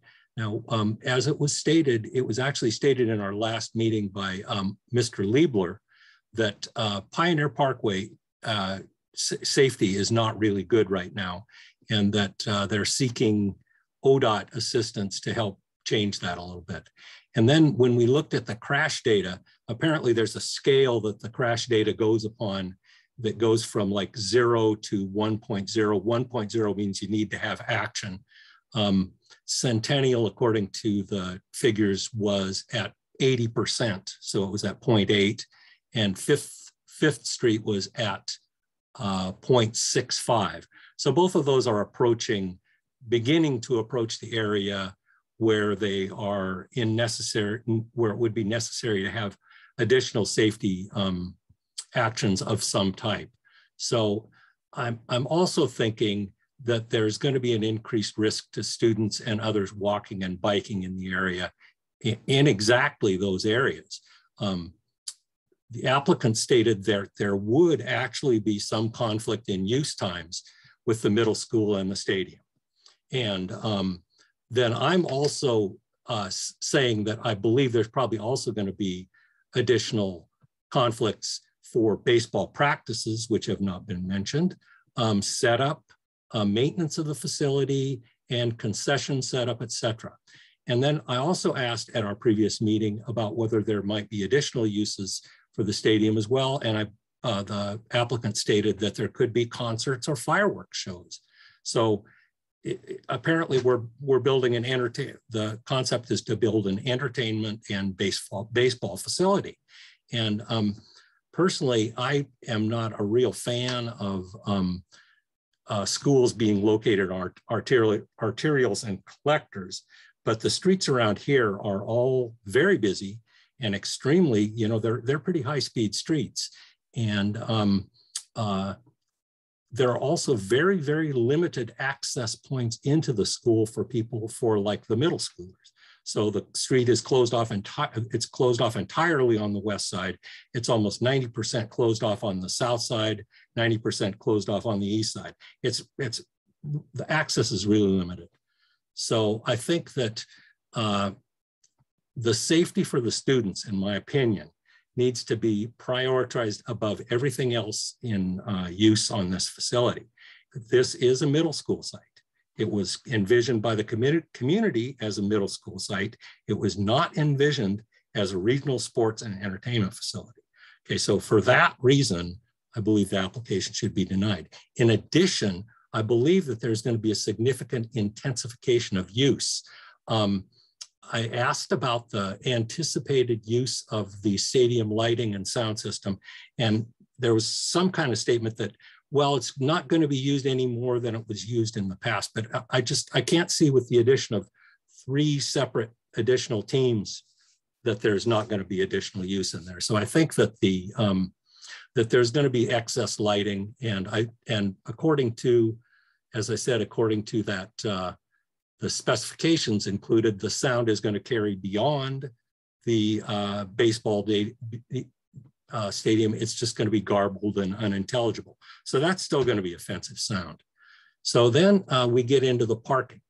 Now the parking, their original parking plan included that grassy area, which likely can't support any axle weights whatsoever. And I did note that staff said they didn't really want them to use that without probably some additional work. But also we've got this idea that they will use this church that's a considerable walk from the stadium. And then actually Springfield High School, which is in one of the locations is like 0.6 of a mile, and another location, it's like 0.8 of a mile from the parking lot suggested to the proposed stadium. Now, for me, I think what the people are going to do is they're going to pull into Custom Way, park on those streets there, Custom Way, Broadway. And I think that what you're going to have there is people are going to lose their on-street parking. There are going to be people coming in and out of the subdivision after the fireworks or after the game or whatever. So there's going to be an intensification, and there's going to be a, it's not going to be good for the local residents. And then the final thing I think is what I said. I think that there's been a real serious lack of meaningful public input on this. As I said, I'm glad that someone has been able to find some information on this online or elsewhere, because I searched. I mean, I searched for 35 minutes trying to find Beacon's Hamlin Middle School and couldn't find a darn thing anywhere. And that is on the Springfield School District site, and searched by the other team names. So I went ahead at that point. I looked up for the Metro Plan and goal 1 for citizen involvement for state land use goal.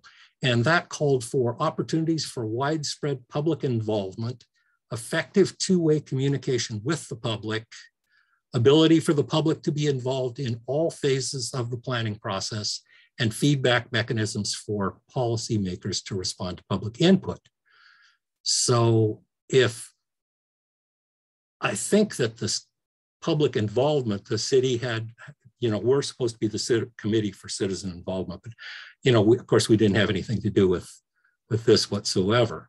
And then I also looked at the Metro Plan, and there's a thing called Section K, which calls for additional efforts to include the general public in land use decisions under the 5th and 7th findings, the 1st and 2nd objectives, and the 2nd and 3rd policies. So the Metro Plan has language in it there. So I asked at the last meeting, I asked if there was any efforts made to consult the general public, parent groups, Springfield Educational Association, or the middle school students themselves as to what they thought about this proposal. Now, the applicant stated that there weren't any of those efforts made. And so how do we know what the people and what the students of the, want to see happen on this site? Who is better than the citizens and the neighbors to say what they'd like to see? For uses on a middle school site, parents, teachers, and the middle school students themselves, I really think should have been involved in this. So to sum it up, I think that public safety, intensification of use, and lack of public input are the reasons that I believe that we should deny these applications. Thank you. Thank you very much. Commissioner Buck. Yeah, so forgive me if this is not, I'm not sure what's appropriate here, but I guess some of the points that Commissioner Cuevla brought up, I'm not sure I'm in agreement with. And so just kind of want to throw out how those struck me, and maybe I'm missing something, but, public safety, particularly to students, is definitely personal to me. I mean, I have 2 kids in elementary. One is going to be a middle schooler next year. And so that's something that I listened for as well. And I think one of the points that made me feel a little more comfortable is primarily the drifters are going to be playing and using the site during off-school times. So that takes middle schoolers out of the equation. So there's not going to be students on site, and they're separate from the facility for the most part. And one of the things that the applicant talked about is, if we are going to be selling beer or whatnot, that can't happen when there's students that would be on site, whether that be for extracurricular activities or school sessions. And so when I think about the drifters, I don't see that overlapping with the students. And so that brings up Bushnell University. And Bushnell, they're anticipating 50 to 75 people, maybe, attending those games. It's kind of a lower division college. It would happen possibly at the same time middle schoolers were there. But you're talking about a much smaller traffic footprint, and 50 to 75 people there. The other thing that stands out to me, parking is a huge concern for me with this. But I do think that when you think about Springfield High School, when you do think about the church and those things, they are talking about shuttling.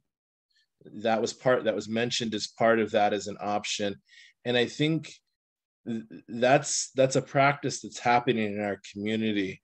And if you think about Eugene, and you think about going to a U of O basketball game,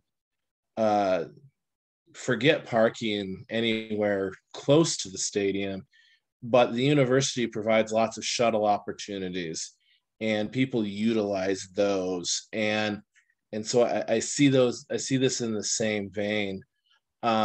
So when it comes to the public safety and it comes to the parking issues, I don't know that I see the same level of concern that you have there. Now, regards to your point about public input, I think that public input, I don't know about that, and that's an interesting point. And I don't know what the expectations are around public input, but overall, I think, when I look at this, we're not talking about a change. I mean, it's expanding what's already there. But as I drive home from work and I drive by that facility, there's kids practicing. It's being used. There's significant facilities already there, and so I don't know that I share all the concerns that you have on it for those reasons. But maybe I'm missing something. I think that's. I guess the other piece is, again, when we look at the light and the noise disturbances, if we're talking about the drifters, I mean, those games are going to be happening in the summer. And so by the time it's effectively dark, those games are going to be wrapping up. So I don't know. I wonder what the real impact of the light would be. Noise, I think could be a consideration, but seems to me they've spoken to those things. So I guess I heard those things differently than you did, or maybe I have a different take, but those were my kind of thoughts on it. And I don't know if it's appropriate to kind of respond this way in deliberation, but maybe correct me if I'm out of line. I'm not hearing anything offensive at all. Commissioner Cuevas, any thoughts? Okay. No, I appreciate Commissioner Buck's point of view. As do I. Any other discussion? Planning Commission discussion, deliberations? Commissioner Buck, are you still wanting to say something? You still have your hand up? Nope, forgot to put it down. Commissioner Salazar. Thank you, Chair. Yeah, I'd just like to echo some of the points that Commissioner Buck made. I think absolutely, we want to be considerate of the safety of students, but the conflicting use that's been proposed within school hours, as the Commissioner said, and as was in the report, we're talking about 50 to 70 spectators. We're not bringing in the New York Yankees or Chicago Cubs or even the Eugene Emeralds. And for during school uses or even after school, the Springfield Drifters, my understanding is this is fairly sandlot baseball. And I've seen baseball at this level. The Portland Pickles play in a small stadium in a park in a neighborhood, and they play in the same league, and there's no parking lot for that park besides what was in the park already. People use the street grid for parking, and so I don't see this as being hugely disruptive to traffic concerns for the neighborhood or even safety concerns. I think we do want to be conscious of peak times, and I think that's what we're talking about.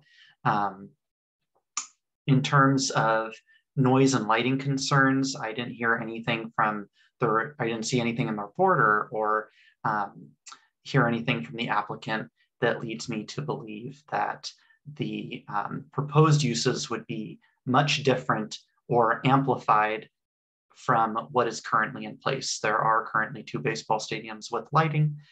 There is a football field with lighting and speakers, and I don't know if the games would necessitate turning on the lights more, or if the lights are already on on most evenings. I think I understand that concern, but I think the noise generated, I don't have a concern that it would be much more noise generation than what we're currently seeing on use at the site. There was one more piece that I meant to had on my mind, but I am just going to have to come back to that because it just slipped. I can come back to you. We have comments from Commissioner Gill. Would that be okay? That'd be great. Thank you. Commissioner Gill. Thank you, Commissioner Landon. I have 2 areas of concern here, and the primary one, well, I don't know which one is primary and secondary. One is the intensification of use. So from my perspective, the conversation about traffic and the times of traffic and not adding to existing school traffic have been addressed. But so it's less about traffic and it's more about frequency of use and use at a different time of year than a school is typically used. So sort of justifying or providing evidence that the traffic impact will not be great, in that it's not, most of the larger traffic volume won't happen during the school time, is that it's that larger traffic draw is for the activities that will happen during the summer, and typically school is not occurring during summer. So this is a pretty big change for that neighborhood area to have activities during the summer. And if you're talking about, from the testimony tonight, 200 to 300 people attending this, which I was kind of surprised to hear that volume actually, that's a fair amount of people showing up more frequently during a time when that property is not normally that intensely used.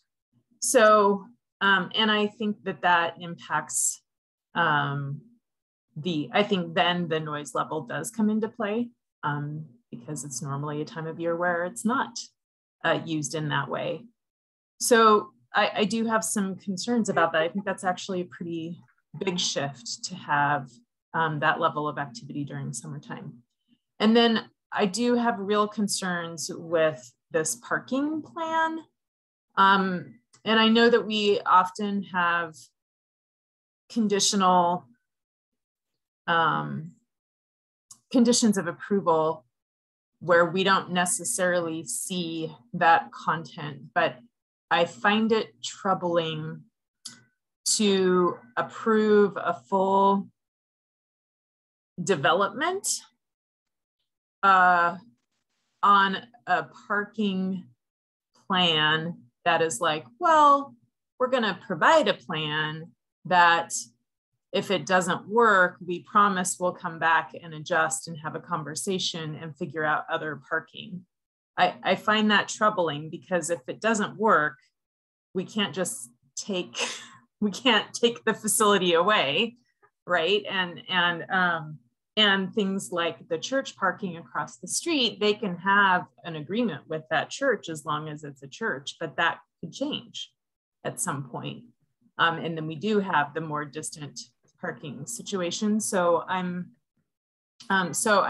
find that I find the parking issues challenging. I did just want to state, and Andy can jump in as well. The parking, one of the conditions of approval is a recorded shared parking agreement with the other property. And so if that were to change use in the future, that recorded shared parking agreement would be recorded on the property and should transfer title. So the intent would be to make that a permanent agreement that could not be changed without a site plan modification. If the parties mutually agreed to remove that without land use approval to modify the site plan or discretionary use approval the planning commission has given, then that would be a code violation. It would be out of development, considered development that's inconsistent. So just wanted to address that specific piece of your concern.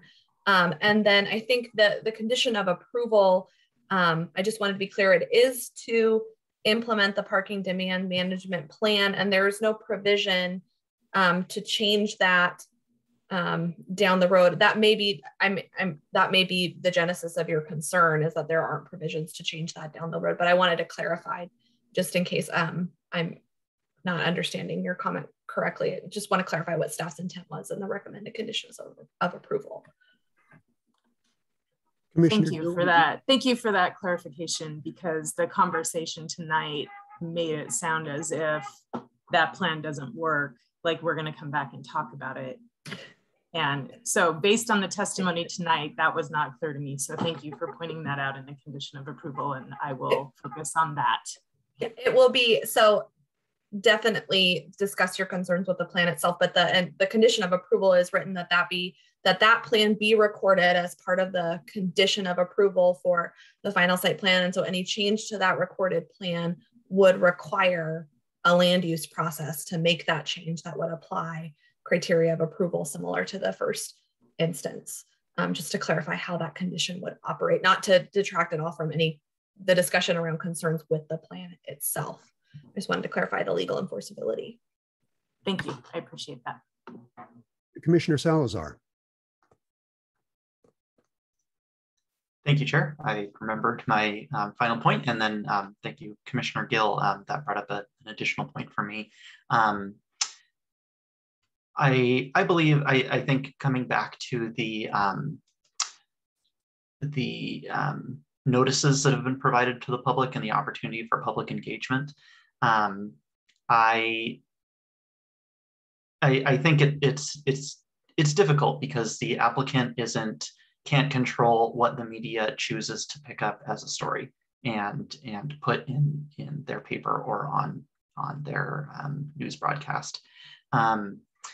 And additionally, I think it would have been, I agree with Commissioner Cuevola's point that I would like to see more input from students, faculty, staff. But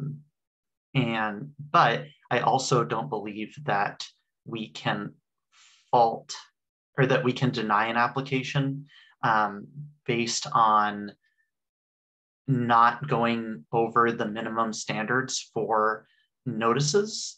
And it's my understanding, based on the reporting, that all the minimum standards for providing public notice were met. I think in terms of the parking and summer uses, it's my understanding that the facilities at Hamlin are frequently used in the summer, especially the football field and soccer field. My concern with parking and conflicting uses in the summer is a potential peak use of the baseball field conflicting with a use of the football field or the field for a football, track, soccer event, etc. Both of those occurring simultaneously. And I don't see in the parking plan a provision for a conflicting use that would be peak use of the baseball field plus peak use of the other field next door. I think that's a fair question. Christina, would it be acceptable to allow the applicant to reply? You cannot allow the applicant to reply at this point unless you vote to reopen the public hearing to take additional testimony. But Michael, from if he's still on, I think, might be able to discuss how the parking demand management plan that's already in the record might address that situation. Okay. Is Michael on with us? I am, commissioners. I'm looking back through here once again to see if I could find. I thought that there was a reference to exclusive use of the drifters during summer activity in the parking plan. So if you give me a second to check back through the plan to confirm that or not, that would be great. I thought I heard that in the initial presentation, but I certainly understand. Yeah. Other comment while he's working, Commissioner Buck. Yeah, it was my understanding that on October 5th, the applicant talked about scheduling being something that they had really looked at, and that was a key point that I noted. Is they didn't want to have, my understanding was they didn't want to have any conflicts with any school activities, first off, and then any related, and that included related extracurricular activities. So what I took that to mean is you wouldn't have a football game and a baseball game at the same time. And maybe that wasn't accurate. And I guess I have a question, and maybe this is a good question for Christina. If we were to vote to approve this, can we request or require conditions around accommodations for shuttling and those kind of things to alleviate parking? Are we able to do that, or how does that work? You can require conditions of approval if they are necessary to meet criteria of approval. So you would want to state which criteria you find the application doesn't meet, and then help explain to staff how you believe the additional condition of approval would meet that criteria. And then that would want to understand how what the commission wants to discuss is different than what is currently in the parking demand management plan that provides for some of those elements. And then staff would draft those additional findings and changes to the conditions of approval. Likely not this evening, would have to bring that back at another meeting. I think we'd be looking at mid-November at this point. Commissioner Buck, are you satisfied there? Commissioner Cuevila was up next. Yes, thank you. First of all, a question for Christina. Would that put us within our 120 days? Would that put us in danger of that? And then the other thing I wanted to reiterate to both Commissioner Buck and Commissioner Salazar was the baseball uses, perhaps there might be acceptable parking and acceptable use, but I did question the applicant regarding other uses on the site. And they said, yes, there could very likely be music concerts, which would be probably amplified music, and there could be fireworks shows there as well. So we should consider that part of the application, even though baseball was what the changes were primarily intended for. But the applicant did state that they were possibly considering other uses on the site as well. I just wanted to note for the commission that the application is for discretionary use approval for a sports stadium and other types of special events that might require an extraordinary use of the site or of public resources that are not part of a sports stadium use. Approval can be obtained on a limited case-by-case basis under the city special event permit. And I believe that's what the applicant testified to 2 weeks ago in regard to that question, is that they would, if those events came up, they would proceed under that special event permit, which any property owner, regardless of discretionary use approval or not, has the ability to request that limited event permit from the city. And it requires the applicant to have some plans around how they use their property or public spaces during that time, and to compensate the city for any extraordinary use of its resources necessary to accommodate that event, like traffic flagging or things like that. Michael, by the way, folks, please bear in mind, we do have one more item of business at the end of this.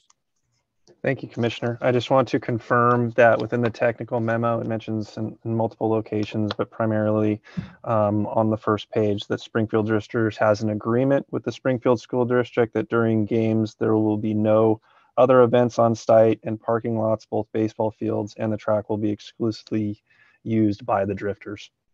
There will be no other events on site that will compete with the available on-site parking. Well, I would say that sets me to rest. Other comments or questions? Let's see, Michael, you're set. Any other questions or comments? The question was asked regarding where the application falls within the 120-day timeline for approval.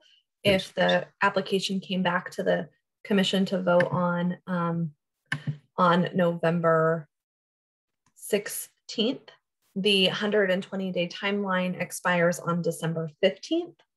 That there is the possibility that the applicant could appeal the decision to the city council, for instance, or someone who has participated by submitting public comment could appeal the planning commission's decision to the city council. And so the city council would have a much shorter window to make its decision on the appeal, but they could, but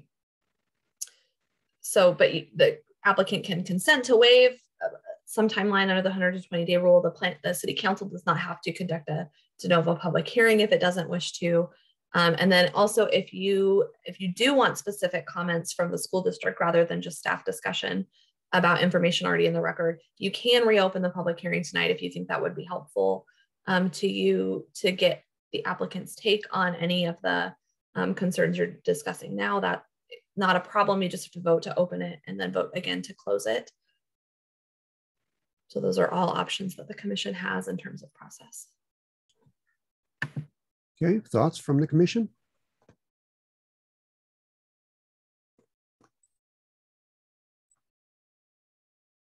Okay. Hearing none, do I have a potential motion?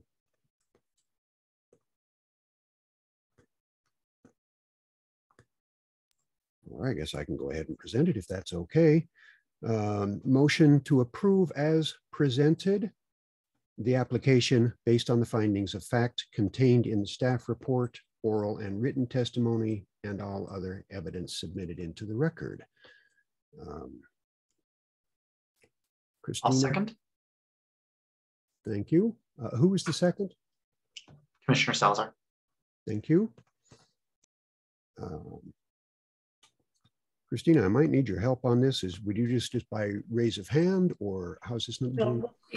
You can deliberate further after a motion is made. Technically, under Robert's Rules of Order, a motion can be debated, but if there's no more discussion or debate, then you can roll call the votes. Okay, all right. And Brenda can help with that, or I can help with that. I think Brenda's ready to jump in though. I'm ready if they're ready. Any other discussion from the commission? Okay. Commissioner Gill. Sorry, I just want to clarify the motion. Will you state it again? Because I'm not sure if this is the discretionary use and we're voting on them separately, or if this is both. So absolutely. I'm sorry, could you please? This is a motion to approve as presented the application based on the findings of fact contained in the staff report, oral or written testimony, and all other evidence submitted to the record. I think that motion comes from the agenda order of procedure and not the draft motion script. If the commission will allow it, I will copy the example motion from the Planning Commission's suggested script. If you would like to substitute your motion, just make a new motion using this language. This agenda order of procedure doesn't work as well when we have two different application numbers that need to be approved, as Commissioner Gill pointed out. You are correct. I would appreciate that. Thank you. Okay.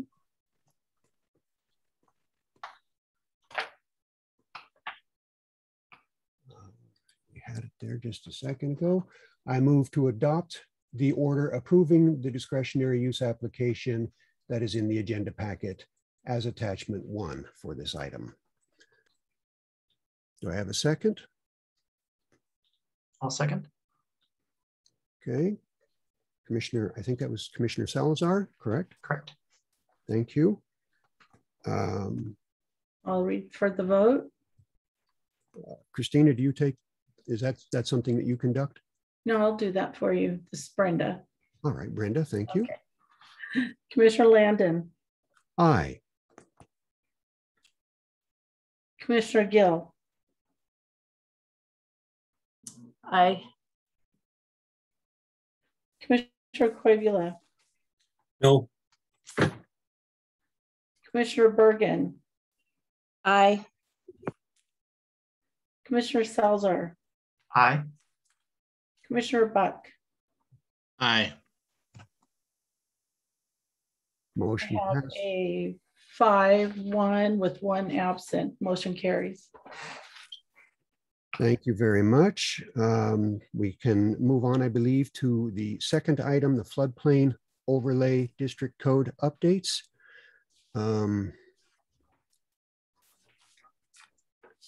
Just ask Brenda, we're getting a bit later. To clarify, we need to do the site to... plan modification item. Thanks, Andy. You were faster to unmute than I was. Okay, go ahead. I'm sorry. There are 2 applications for this agenda item, and so you either need to vote to approve the site plan modification or provide other direction to staff on how you want to deal with that one. And I'm going to copy paste that sample motion for that one into the chat as well.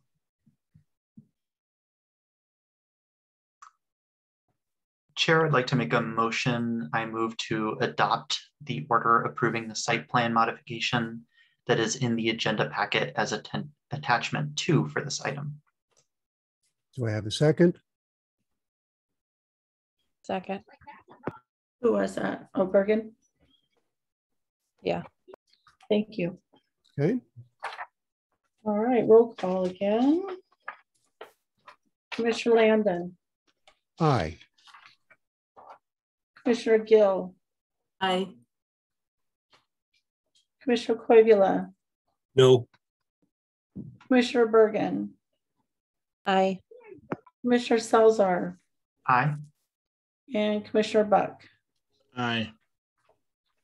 Again, 5, 1 against and 1 absent. Motion carries. Okay, thank you very much. I believe it's appropriate at this point to move to the floodplain overlay district code updates. Presenting, I believe, Sandy Belson. Time is yours. Good evening, commissioners. My name is Sandy Belson. I'm the interim planning manager. And so you had a public hearing on proposed floodplain ordinances or floodplain amendments in September. At that time, you decided to allow people to submit comment that you would then consider at this meeting tonight.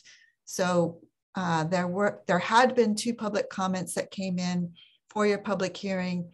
I contacted both of those people subsequent to the meeting and let them know staff's response to their comments. Neither one submitted any additional comments, and we have not received any further comments.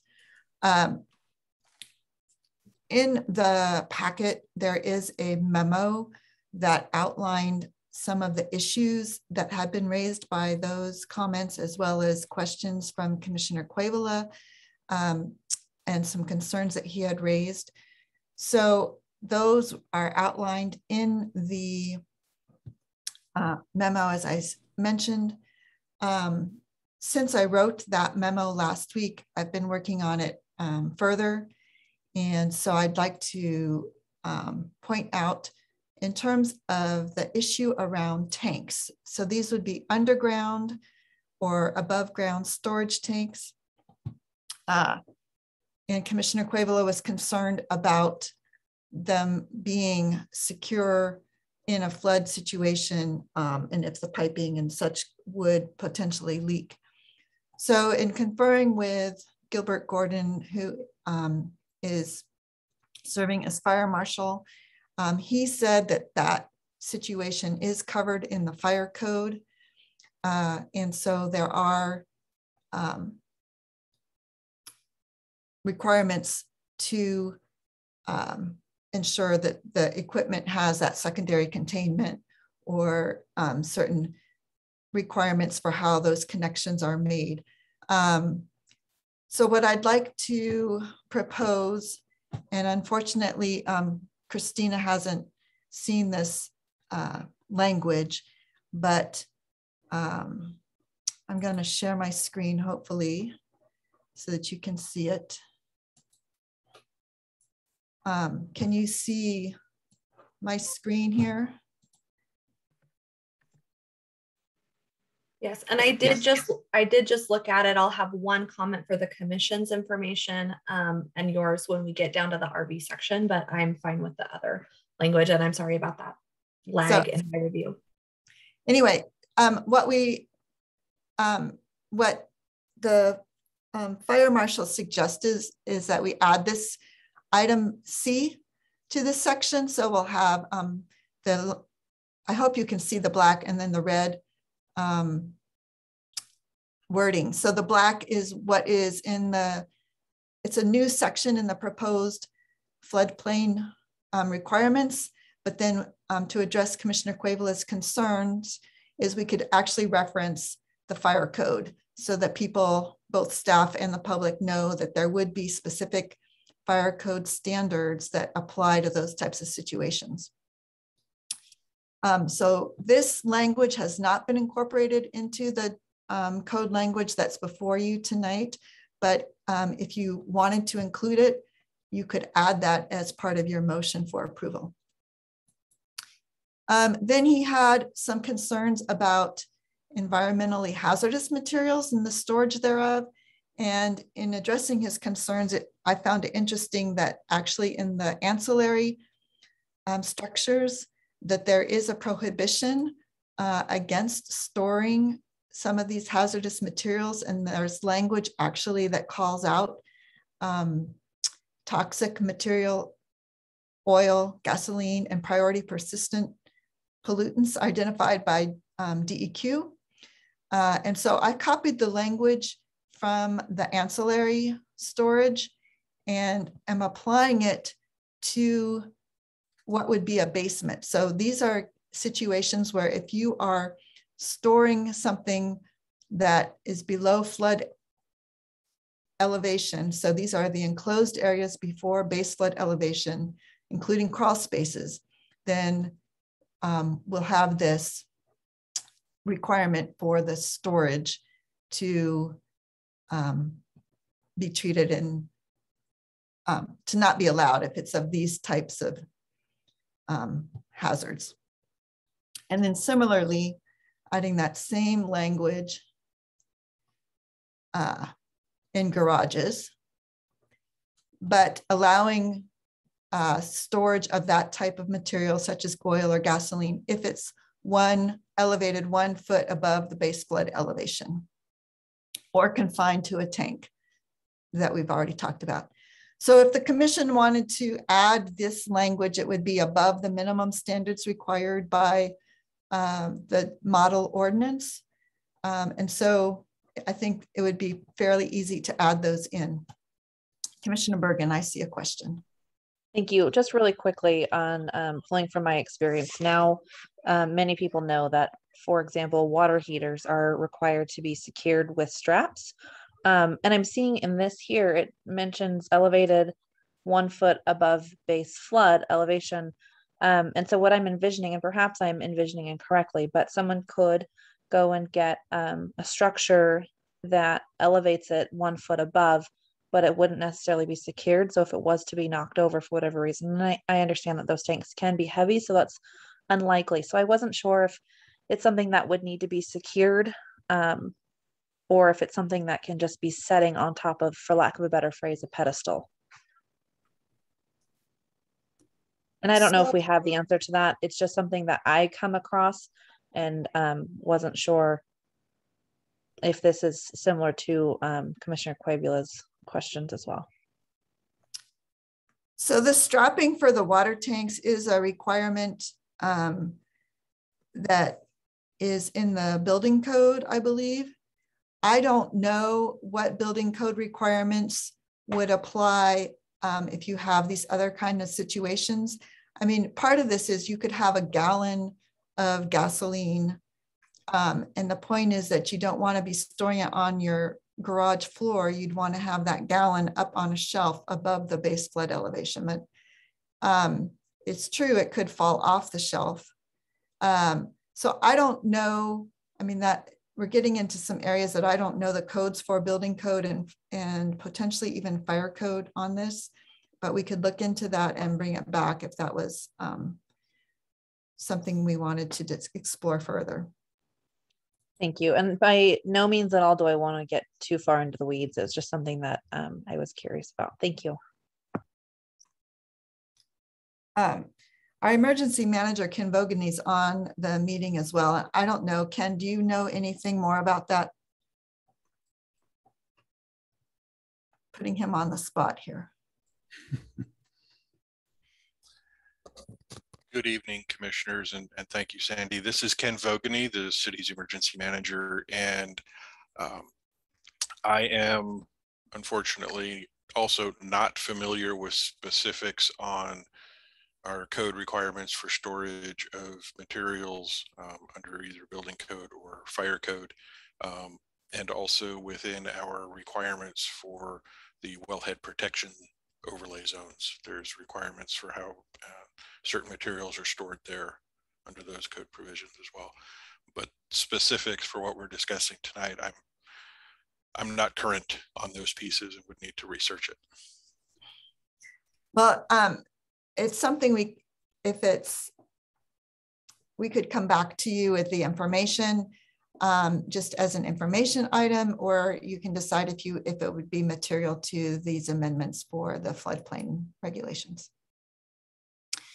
There was one last issue, which was a little bit more difficult to deal with that Commissioner Quavula had raised, and that's with regards to recreational vehicles. So his concern is that recreational vehicles, when a flood comes, could be picked up by those flood waters and then cause problems downstream, and as well as destroy the RV. So there is one approach that our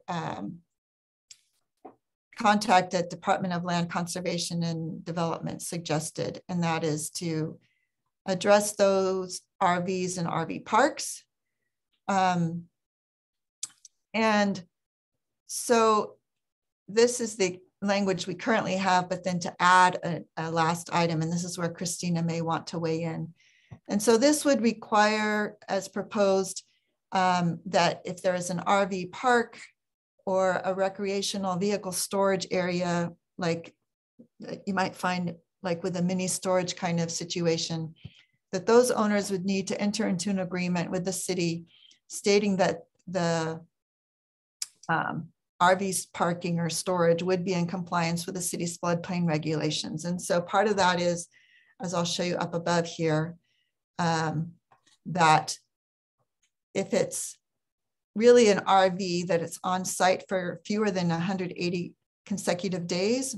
And the idea here is that if you are using your RV for recreational use and it's mobile, then the best thing is to just get in your RV and drive away when you know a flood is coming. And so that's why it needs to be licensed, and that you can have a quick disconnect and has no permanently attached additions. If it's going to be more of a permanent living situation, then it's envisioned in this these requirements that they meet the same anchoring and elevation requirements for manufactured dwellings. And in those cases, you would need to have obtained a floodplain development permit for that, to make sure that the RV is anchored and elevated. So the proposal here is to require that the park owner be checking to make sure that those RVs, sorry, I'm moving this around too much, are in compliance with the regulations. And then to create an emergency plan as to how they would deal with the flood warnings. So Christina, before I turn it over to Commissioner Salazar. Yeah, I just wanted to make sure that everybody's on the same page, that to the extent that the RVs are used as housing under subsection 3 and 4, little I3 and IV4, they are subject to clear and objective housing requirements that we've discussed in the code update. Even if they are located in a hazard area or an otherwise protected area, there is not an exception under state law for the floodplain as being exempt from clear and objective regulation. I think the rest of the model code does meet that clear and objective, but to the extent that there are some subjective requirements for the park management agreement, if that park is for for housing as opposed to for an RV park that is transient, like the less than 120 days, or 180 days, then we may not be able to enforce all requirements or exercise discretion in determining whether those requirements have been met. So essentially the comment is this may be of less effect for permanent housing, but that is already required to get a floodplain permit. And so you would at least be checking those requirements there. This would primarily, I think, be oriented towards those RVs that are being stored for recreational use or are being used recreationally at the time of their use.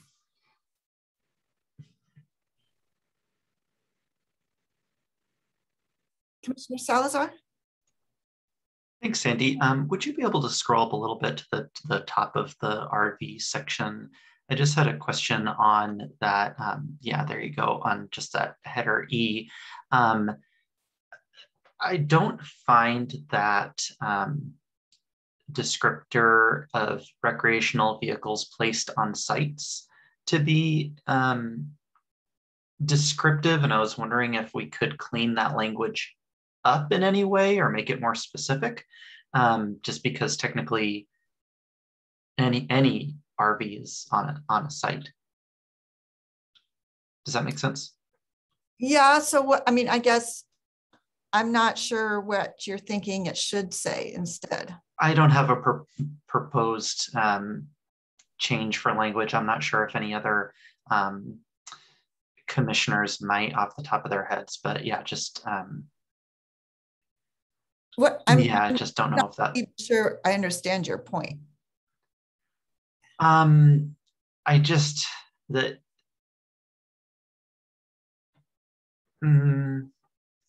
I think really that language around recreational vehicles placed on sites, I'm not 100% sure what that means. Really? I think it means those that aren't being driven. I mean, okay. If you're not driving it around, then it's placed on a site somewhere. Okay. That's how I am understanding it. And site is not specially defined in this zone, in the zoning standard. So the general definition from the development code in 6.1 105, meaning of common words, that definition would apply, and it's interchangeable. Site is interchangeable with land, property, lot, parcel, or premise. And so it does, in a legal interpretation sense, convey that a recreational vehicle placed on property or a lot or parcel or other development area, as opposed to ones that are traveling on the roadway.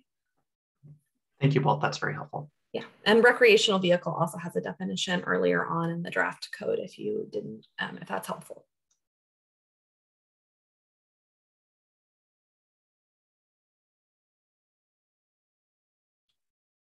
Other questions, comments? It's good discussion. Okay, I will ask, do we have a motion to approve the plan?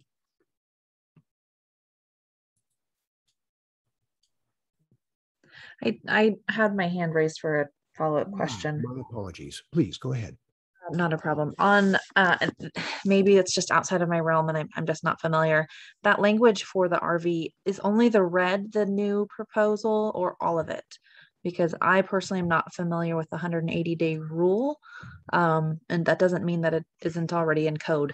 I'm just thinking of people that I know that, and I didn't know if this was for the flood zone specifically. I assume it is for the flood zone specifically, but if they don't move their recreational vehicle within 180 days from their privately owned property, that's a code violation from my understanding.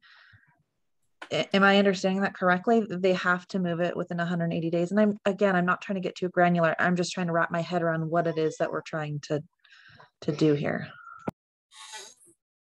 Sure. So the red is what I proposed that we add to respond to Commissioner Cuevala's concerns.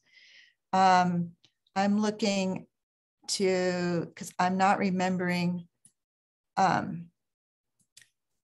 exactly what our existing code says about recreational vehicles, if that has the 180 days or not already in our adopted code. So I'm looking to see if I can find that. It does appear to be all new language from the model code. Yeah. So I think there is a reference in our existing code to RVs, that we treat them similar to manufactured dwellings, but this language, the model code has become more specific in several areas. And so this is one of those areas. It's pulling out RVs particularly and adding that language that you saw that was in black. And then what was in red is what I was going to add to the model code language to respond to Commissioner Cuevala's concerns if the commission supported that additional requirement for the RV parks. And sorry, I want to clarify, it is mostly new language. The definition of recreational vehicle is all new. The existing requirements are, like Sandy said, less specific. So currently it does require in certain flood areas to be on the site fewer than 180 consecutive days, be fully licensed and ready for highway use, or obtain a floodplain permit. So the 180-day piece of it as an alternative to a floodplain permit is part of the current code, but the specifics for how those two options get implemented are different in the model code proposed. Thank you for the clarification.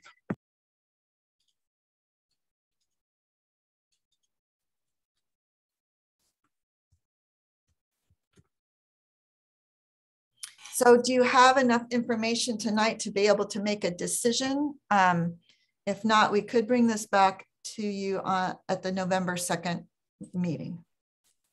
That was part of my question. It is kind of new when people are discussing it. It almost might make sense just to bring this up at the next meeting, but I would certainly encourage and welcome other thought.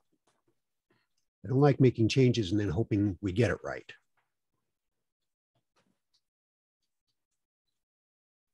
Commissioner Cuevala has his hand raised, Commissioner Cuevala. Yes, thank you very much, Commissioner Landon. Just wanted to say that the model code had some really good stuff in it, and I really very much appreciate, Sandy, your work on adapting to some, particularly the initial language in regard to the exceptions to some of the code, how we got more specific on those, because I thought the model code was way too general. And like I said, I'm ready to move ahead with it now. I'm very happy with what we were able to accomplish.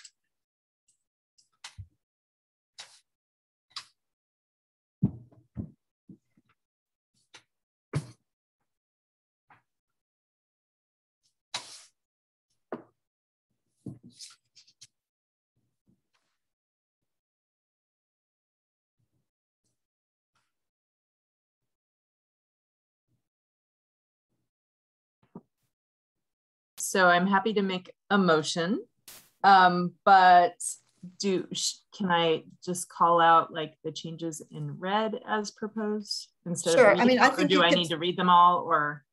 I think you can refer to what I showed you tonight and just call it out by the language proposed to deal with the tanks, the storage of toxic materials, and RV parks. Good luck getting that one right. I will copy that into the chat for the commission as a sample motion. If you give me 1 second. Oh, thank you.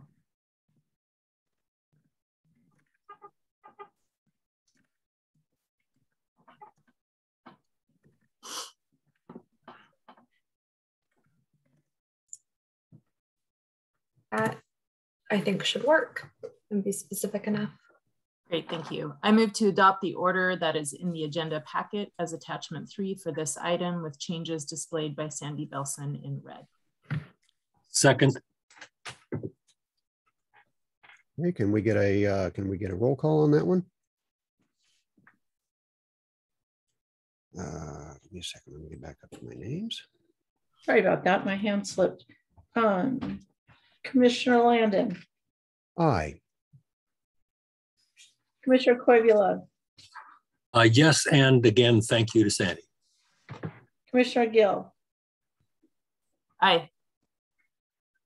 Commissioner Bergen. Aye. Commissioner Salazar. Aye. And Commissioner Buck. Aye. Okay, motion carries 6-0 with 1 absent. Okay. Thank you. Do we have a report of council action?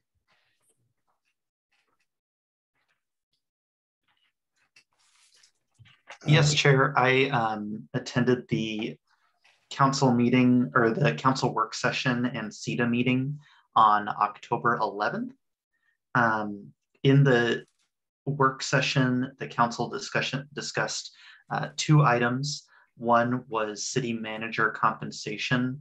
And I'll be brief, the council recommended or move forward to recommend an option for pay for the city manager that would put the city manager's wage closer to average comparable wages for other cities, other like cities in the region.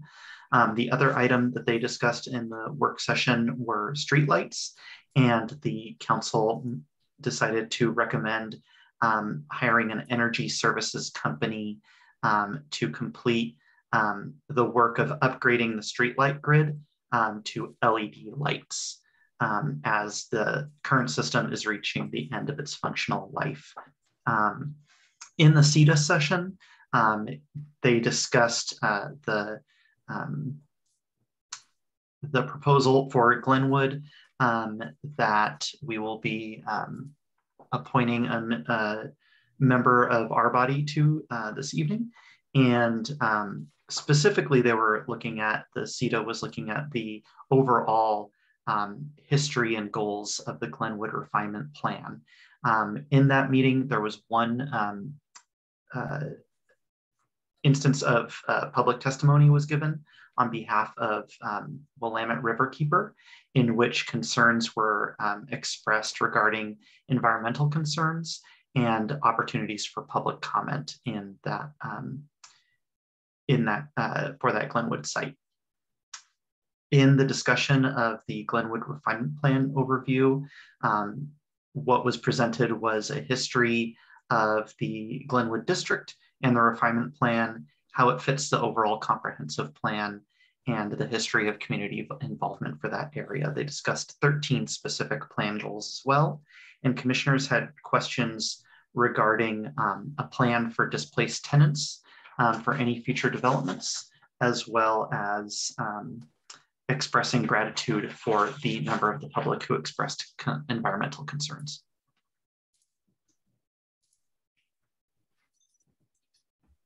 Okay, I definitely appreciate that. Any other reports? Okay, we're getting down near the end. We're supposed to select a planning commissioner to serve on the technical recommending committee. This committee will make a recommendation to the CETA board on the selection of a developer for the Glenwood Riverfront property. Do we have a volunteer who would like to do that? I have some additional information to provide the commission as well. Courtney Griesel presented to you last time, and I'm on the project team with her, so I discussed this earlier today. And she wanted me to share that based on the number of submissions received, and I'm not going to go into more detail on the submissions, but just based on what was actually received when the RFQ closed on Friday, we are anticipating a smaller number of meetings that should all be able to be scheduled like at the earliest, starting maybe at 4:30, but definitely mostly outside of work hours. And the timeline is likely going to be in the next couple of weeks, starting sometime between October 26th and November 18th, with a focus on the earlier, potentially earlier wrapping up than that, but a very fewer meetings than a large number of submissions would have anticipated. And if you have any questions about the process as you're discussing, I'm happy to answer what I can based on my familiarization with the RFQ process. Questions, discussion, or flat out volunteer? Commissioner Cuevila. If possible, I'd like to make a nomination for Commissioner Salazar, because I believe he has a deep knowledge of affordable housing, and I know that that is a direction of the council and a direction of CEDA for the facility down there. Commissioner Salazar, you also have your hand up. Thank you. I appreciate that nomination, Commissioner Cuevila. I was about to volunteer myself as well, seeing as I don't currently have a job in this council in terms of reporting to another committee or being a member of a committee. So I'd be happy to step forward, and I appreciate the yeah, definitely the nomination and also the lessons that I've learned in the last year, almost a year on the Planning Commission. So I feel like I'm ready now. Nice. Readier. Only a couple items left. Recall, just a reminder that we have a joint public meeting with the council. Sorry to interrupt. You do have to, it is an appointment by the commission. So nominations are the first step. And then following that, you need to, if there are no other nominations, you need to just vote on that nomination. Oh, okay. Let's vote on that nomination. All in favor? Well, let's do a roll call. Commissioner Salazar, you can vote for yourself. Okay. Commissioner Landon. Yes, ma'am. Commissioner Cuevila. Yes. Commissioner Gill. Aye. Commissioner Bergen. Aye. Commissioner Buck. Aye. And Commissioner Salazar. It feels strange to vote for myself, so I guess I'll abstain. Is that a possibility? That's why I left you for last. All right, we have a new member. Perfect, perfect. So back to this thing, a reminder that we have that 8 November joint public meeting with the City Council. Any business from Development and Public Works? I'll just touch on the schedule for the rest of the year. Mark shared with you earlier his vision for the work sessions. So we don't have any regular session items scheduled for the rest of the year. It's possible something would come up with an application that needs to come to the Planning Commission, but at this point, we don't have any. So at your first meeting in November, we'll have the Main Street Safety Project as your 6 o'clock work session, but then we're going to take advantage of no regular meeting to have an hour focused on the code update, or you could go longer if you want to go beyond that hour. But anyway, starting at 7 o'clock on the development code update. And then for your meeting on November 16th, we're thinking of a 2-hour work session as the final work session on the code before it goes to the public hearing draft, but that's really up to you as a commission. If you want to limit yourself to 2 hours on the 16th or the 1 hour on the 2nd. But that's what we're thinking. And then if you're, we'll have the public review draft to release for the public hearing draft by the end of November. And we don't currently have any work sessions scheduled with you in December, but if you did want to get a jump start on anything with the code or talk about that, that is an option that you could meet in December.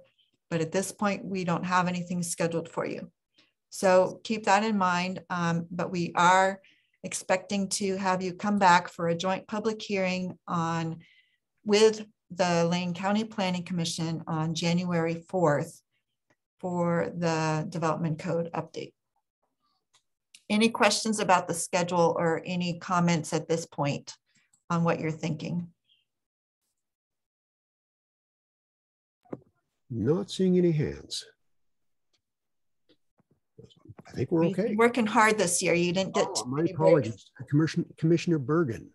Thank you. I just wanted to make sure I didn't miss this opportunity because we had made the, I guess, consensus to not have a summer recess. Am I hearing that we might potentially do that for the winter one as well? So, I mean, we're offering you the whole month of December off. So that's usually we would have your break would be from mid-December through mid-January. So we're moving it up a little bit sooner. So you would not have any meetings in December, but then you would come back on January 4th. Personally, I'm okay either way. Other discussion? Sandy, I think you got it. All right. I believe also that closes us out unless I'm missing anything. This meeting is adjourned. And thank you all for your patience. Thank you for stepping up, Commissioner Landon. Thank you, Commissioner Landon. Good job, Commissioner.